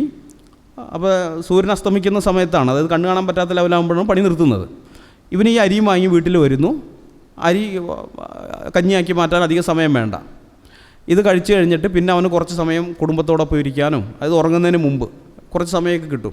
അങ്ങനെ ഇരിക്കുന്ന സമയത്ത് അവൻ ചിന്തിക്കും, സ്വാഭാവികമായിട്ട് വെറുതെ ഇരിക്കുകയല്ല, ആലോചിക്കും, എന്തെങ്കിലുമൊക്കെ ചിന്തിക്കും. ഈ ചിന്ത എന്ന് പറയുന്നത് ഭയങ്കര പ്രശ്നമാണ്. കാരണം വിപ്ലവം, എവിടെയൊക്കെ വിപ്ലവം നടന്നിട്ടുണ്ടോ അതിൻ്റെ പുറകിലെല്ലാം ചിന്തകന്മാരുണ്ട്. ചിന്ത വിപ്ലവത്തിൻ്റെ ഇന്ധനമാണ്. അപ്പോൾ ഇവനിരുന്ന് ഇവൻ്റെ അവസ്ഥയെക്കുറിച്ച് എന്തുകൊണ്ട് എനിക്കിങ്ങനെ സംഭവിച്ചു, ഞാൻ എന്തുകൊണ്ട് ഇങ്ങനെ കഷ്ടപ്പെട്ട് ജീവിക്കണം, ഇതൊക്കെ ചിന്തിക്കാൻ തുടങ്ങിക്കഴിയുമ്പോൾ നാളെ ഇവൻ നമുക്കെതിരെ തിരിയാനുള്ള സാധ്യതയുണ്ട്, വിപ്ലവം നടത്താനുള്ള സാധ്യതയുണ്ട്. അതുണ്ടാകാതിരിക്കണമെങ്കിൽ ഇവനെ പണിയിൽ തന്നെ നിർത്തണം. ചിന്തിക്കാനുള്ള ഇതില്ലാതെ അവൻ ജോലി ചെയ്യണം. അപ്പോൾ നെല്ലാണ് കൂലിയായിട്ട് കൊടുക്കുന്നതെങ്കിൽ നെല്ല് കൊണ്ടുവന്ന് രാത്രിയാണ് ഇത് പുഴുങ്ങുന്നു. പുഴുങ്ങി സാധാരണ നമ്മൾ വെയിലത്തിട്ട് ഉണക്കാണ്, ഇതിപ്പോൾ വെയിലത്തിട്ട് ഉണക്കാൻ സമയമില്ല, രാത്രിയല്ലേ. അപ്പോൾ എന്ത് ചെയ്യുന്നു, വേറെ പാത്രത്തിൽ വെച്ചിട്ട് ചട്ടിയിലിട്ട് വറക്കുന്നു. വറുത്തത് ഉണക്കിയിട്ട് ഉരലിലിട്ട് കുത്തി അരിയാക്കുന്നു. അരിയാക്കിയിട്ട് പിന്നെ അത് കഞ്ഞി വെച്ച് കുടിക്കുന്നു. അപ്പോഴേക്ക് രാത്രി വളരെ വൈകി 1 മണിയൊക്കെ ആയിട്ടുണ്ടാവും. പിന്നെ അത് കഴിച്ചിട്ട് ഒരു ചിന്തിക്കാനുള്ള സമയമില്ല, ക്ഷീണിച്ച് കിടന്നുറങ്ങുന്നു. രാവിലെ എഴുന്നേറ്റ് പണിക്ക് പോകുന്നു. ഇത് തന്നെയാണ് ആവർത്തനം. മനസ്സിലായോ? എന്നുവെച്ചാൽ അവനെ ചിന്തിക്കാൻ പോലും അവനെ ഇത് ചെയ്യാതെ അതിൽ തന്നെ നിർത്തുക, പണിയിൽ തന്നെ നിർത്തുക. അതാണ് നെല്ല് കൂലിയായിട്ട് കൊടുത്തിരുന്നത്. ഇങ്ങനെ കുറേ സംഭവം ഈ പുസ്തകത്തിനകത്തത് വിശദമായിട്ട് അതിനെക്കുറിച്ചൊക്കെ രേഖപ്പെടുത്തിയിട്ടുണ്ട്. അപ്പോൾ ഇവിടെ നമ്മൾ മനസ്സിലാക്കേണ്ടത് മിഷണറിമാർ ചെയ്ത കാര്യങ്ങൾ അത് അപഹസിക്കപ്പെടേണ്ടതല്ല, പുച്ഛിക്കപ്പെടേണ്ടതല്ല. ഇന്ന് നിർഭാഗ്യവശാൽ ചരിത്രബോധമില്ലാത്ത ഈ അവർണ സംഖ്യകളും ദളിത് സംഖ്യകളുമൊക്കെയാണ് ഈ കാര്യം പറഞ്ഞ് ഏറ്റവും കൂടുതൽ മിഷണറിമാരെ പുച്ഛിക്കുന്നത്. ഫേസ്ബുക്കിലും മറ്റും ഞാൻ കണ്ടിട്ടുള്ളതാണ്. അതായത് അവൻ്റെയൊക്കെ പൂർവികർ വംശനാശം വരാതെ നിന്നതിൻ്റെ കാരണം മിഷണറിമാർ അന്ന് കൊടുത്ത ഫുഡാണ്. അത് കഴിച്ചുകൊണ്ടാണ് ഇന്ന് ഇവനെ ഇവിടെ ഉള്ളത്. പക്ഷേ അവനാണ് ഏറ്റവും കൂടുതൽ മറ്റവരെക്കാളധികം ഇവരിത് ചെയ്തത്. അതിൻ്റെ കാരണം എന്ന് പറഞ്ഞാൽ അവന് ഈ ചരിത്രബോധമില്ല, എന്താണ് സംഭവിച്ചതിനെക്കുറിച്ച് അവനറിയില്ല. അവനാകെ കിട്ടുന്ന വാട്സാപ്പ് യൂണിവേഴ്സിറ്റിയിൽ നിന്ന് മറ്റവന്മാർ പറഞ്ഞു കൊടുക്കുന്ന സാധനം അത് വിശ്വസിച്ചിട്ട് അതങ്ങോട്ട് പ്രചരിപ്പിച്ച് കിടക്കുക. അപ്പോൾ അതിനെ എതിർക്കാനുള്ള നമ്മുടെ ഭാഗത്തുള്ള ആയുധം എന്ന് പറയുന്നത് ഇത്തരം ചരിത്രങ്ങൾ നമ്മൾ പറഞ്ഞുകൊണ്ടേയിരിക്കുക എന്നുള്ളതാണ്. യഥാർത്ഥത്തിൽ ഇതാണ് സംഭവിച്ചത് എന്നുള്ള കാര്യം നമ്മൾ ആവർത്തിച്ച് പറഞ്ഞുകൊണ്ടിരിക്കുക. അപ്പോൾ ഇത് ഇപ്പം വീഡിയോ ആയിട്ട് ചെയ്യാൻ കുറച്ച് പേരുണ്ടാവും, ഫേസ്ബുക്കിൽ എഴുതാൻ കുറച്ച് പേരുണ്ടാവും. ഈ ക്രൈസ്തവരെന്ന് പറയുന്നവർ ഇതിപ്പോൾ ഞാനിപ്പോൾ നിങ്ങളുടെ അടുത്ത് മാത്രമല്ല, ഇതിപ്പോൾ യൂട്യൂബിൽ അപ്ലോഡ് ചെയ്യുന്നില്ല, അവർക്കും കൂടി വേണ്ടിയാണ് പറയുന്നത്. ഇവരിത് ഒന്നുകിൽ വീഡിയോ കണ്ടിട്ട് പോവും, അല്ലെങ്കിൽ അത് വായിച്ചിട്ട് പോകും, അത്രേ ഉള്ളൂ. അതിൻ്റെ അപ്പുറത്ത് ഒരു ഷെയർ ചെയ്യുന്ന പരിപാടി പോലും ഇല്ല. മനസ്സിലായോ? അങ്ങനെ അവർക്കിത് ചെയ്യാം. അവരിപ്പം പുസ്തകം എഴുതണമെന്നൊന്നും നമ്മൾ പറയുന്നൊന്നുമില്ല, അല്ലെങ്കിൽ വീഡിയോ ചെയ്യണമെന്ന് പറയുന്നൊന്നുമില്ല. കുറഞ്ഞ പക്ഷം അതൊന്ന് ഷെയർ ചെയ്തിട്ട് അടുത്ത ആളിലേക്ക് എത്തിക്കുക, അതുപോലും ക്രൈസ്തവർ ചെയ്യുന്നില്ല. അതുകൊണ്ടൊക്കെയാണ് അവന്മാർ കയറി മേയുന്നത്, ഇമ്മാതിരി വൃത്തികേടുകൾ പറയുന്നത്. പക്ഷെ ഇത് ജനങ്ങളിലേക്ക് എത്തേണ്ടതാണ് ഇത്തരം കാര്യങ്ങൾ. ഇവിടെ എന്താണ് യഥാർത്ഥത്തിൽ ഉണ്ടായിരുന്നത്, അതിനെങ്ങനെ മിഷണറിമാർ ഉടച്ച് വാർത്തെടുത്തു, മാറ്റിയെടുത്തു, അതിന് നഷ്ടം സംഭവിച്ച ഒരു കൂട്ടർ മാത്രമാണ്. അവരാണ് മിഷണറിമാർക്കെതിരെ ഓരോ കള്ളക്കഥ പറയുന്നത്. പക്ഷെ അന്ന് മിഷണറിമാരിൽ നിന്ന് ഗുണഫലം അനുഭവിച്ചവരുടെ സന്തതി പരമ്പരകൾ മറ്റവരൊപ്പം കൂടിയിട്ട് മിഷണറിമാർക്കെതിരെ നിൽക്കുകയാണ്. അപ്പം നമ്മൾ ഇതിനെതിരെ നമ്മുടെ ആയുധം എന്ന് പറയുന്നത് ഈ ചരിത്രമൊക്കെ എടുത്ത് വെളിയിലിടുക എന്നുള്ളതാണ്. അപ്പോൾ അതിന് ചരിത്രം പറയാൻ കുറച്ച് പേരൊക്കെ കാണും, എഴുതാനും കുറച്ച് പേരൊക്കെ ഉണ്ട്. പക്ഷെ അതുകൊണ്ട് മാത്രം ആയിട്ടില്ല. ഇത് ജനങ്ങളിലേക്ക് എത്തണമെങ്കിൽ, പുറത്തേക്കൊക്കെ എത്തണമെങ്കിൽ മറ്റുള്ള ആൾക്കാരുടെ സഹായം ആവശ്യമാണ്. അപ്പോൾ കുറഞ്ഞ പക്ഷേ ഇതൊക്കെ ഒന്ന് ഷെയർ ചെയ്തിട്ടെങ്കിലും നിങ്ങളുടെ ടൈം ലൈനിൽ കിടക്കട്ടേന്നേ, ആരെങ്കിലും വായിക്കുമല്ലോ, കുറച്ച് 10 പേരെങ്കിലും, അല്ലെങ്കിൽ നിങ്ങളുടെ വാട്സാപ്പ് സഭയുടെ ഗ്രൂപ്പുകൾ ഉണ്ടാവുമല്ലോ, അതിനകത്തേക്കൊക്കെ ഇടുന്ന 10 പേര് വായിക്കട്ടെ, ഇതാണ് സംഭവിച്ചതെന്ന് അറിയട്ടെ. അങ്ങനെ മാത്രമേ നമുക്ക് ഇതിനെ പ്രതിരോധിക്കാൻ പറ്റൂ. കാരണം മറ്റൊരു ചരിത്രം വിഴുങ്ങികളാണ്. ഈ ചരിത്രത്തെ വളച്ചൊടിക്കുകയല്ല, അതൊക്കെ പണ്ടായിരുന്നു ചരിത്രത്തെ വളച്ചൊടിക്കുന്നത്. ചരിത്രം വിഴുങ്ങിക്കളയാണ്, ചരിത്രം വിഴുങ്ങുകയാണ് ഇവന്മാർ. അപ്പം അങ്ങനെയുള്ളിടത്ത് നമുക്ക് ചെയ്യാനുള്ളത് ഇത്തരം ചരിത്ര വസ്തുതകൾ ജനങ്ങളിലേക്ക് എത്തിക്കുക എന്നുള്ളതാണ്. അങ്ങനെ മാത്രമേ ഇതിനെ നമുക്ക് നേരിടാനായിട്ട് പറ്റുകയുള്ളൂ. അതിന് ദൈവം നമ്മളെ സഹായിക്കട്ടെ. ദൈവത്തിൻ്റെ വിലയേറിയ നാമം വാഴ്ത്തപ്പെടുമാറാകട്ടെ. ആമേൻ. അടുത്തതായി 3 പുസ്തകങ്ങൾ കൂടെ നമുക്ക് പ്രകാശനം ചെയ്യുവാനുണ്ട്. ജോർജ് പോൾ എഴുതിയതായ ഫിലോസഫി ബേസ് ആയിട്ടുള്ളതായ 3 പുസ്തകങ്ങളാണ് അടുത്ത് പ്രകാശനം ചെയ്യുന്നത്. അതിലെ ആദ്യത്തെ പുസ്തകം പ്രകാശനം ചെയ്യുന്നു. ആ പുസ്തകം ഒരാൾക്ക് കൊടുക്കുന്നതിനും ആ പുസ്തകം ഏറ്റുവാങ്ങുന്നതിനുമായിട്ട് ഫിന്നി അങ്കിളിനെ മുമ്പോട്ട് വരാൻ ക്ഷണിക്കുന്നു. ആ പുസ്തകം ഏറ്റുവാങ്ങുന്നതിന് വേണ്ടി സനൽ സാറിനെയും മുമ്പോട്ട് ക്ഷണിക്കുന്നു. അടുത്തതായി ഒരു പുസ്തകം കൂടെ പ്രകാശനം ചെയ്യാനുള്ളത് വാട്ട് ഈസ് റിയാലിറ്റി എന്നതായ പുസ്തകമാണ്.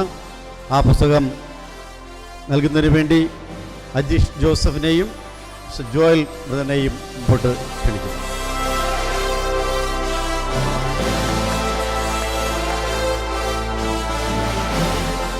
മൂന്നാമത്തെ പുസ്തകം പ്രകാശനം ചെയ്യുന്നു. ക്രിസ്ത്യൻ എപ്പിസ്റ്റോളജി എന്ന പുസ്തകം ഇപ്പോൾ പ്രകാശനം ചെയ്യുന്നു. അതിലേക്ക് ബാലസുബ്രഹ്മണ്യനെ മുമ്പോട്ട് ക്ഷണിക്കുന്നു. പ്രിയ ഷിജു ബ്രദറിനെയും അത് ഏറ്റുവാങ്ങുവാൻ തക്കവണ്ണം മുമ്പോട്ട് ക്ഷണിക്കുന്നു.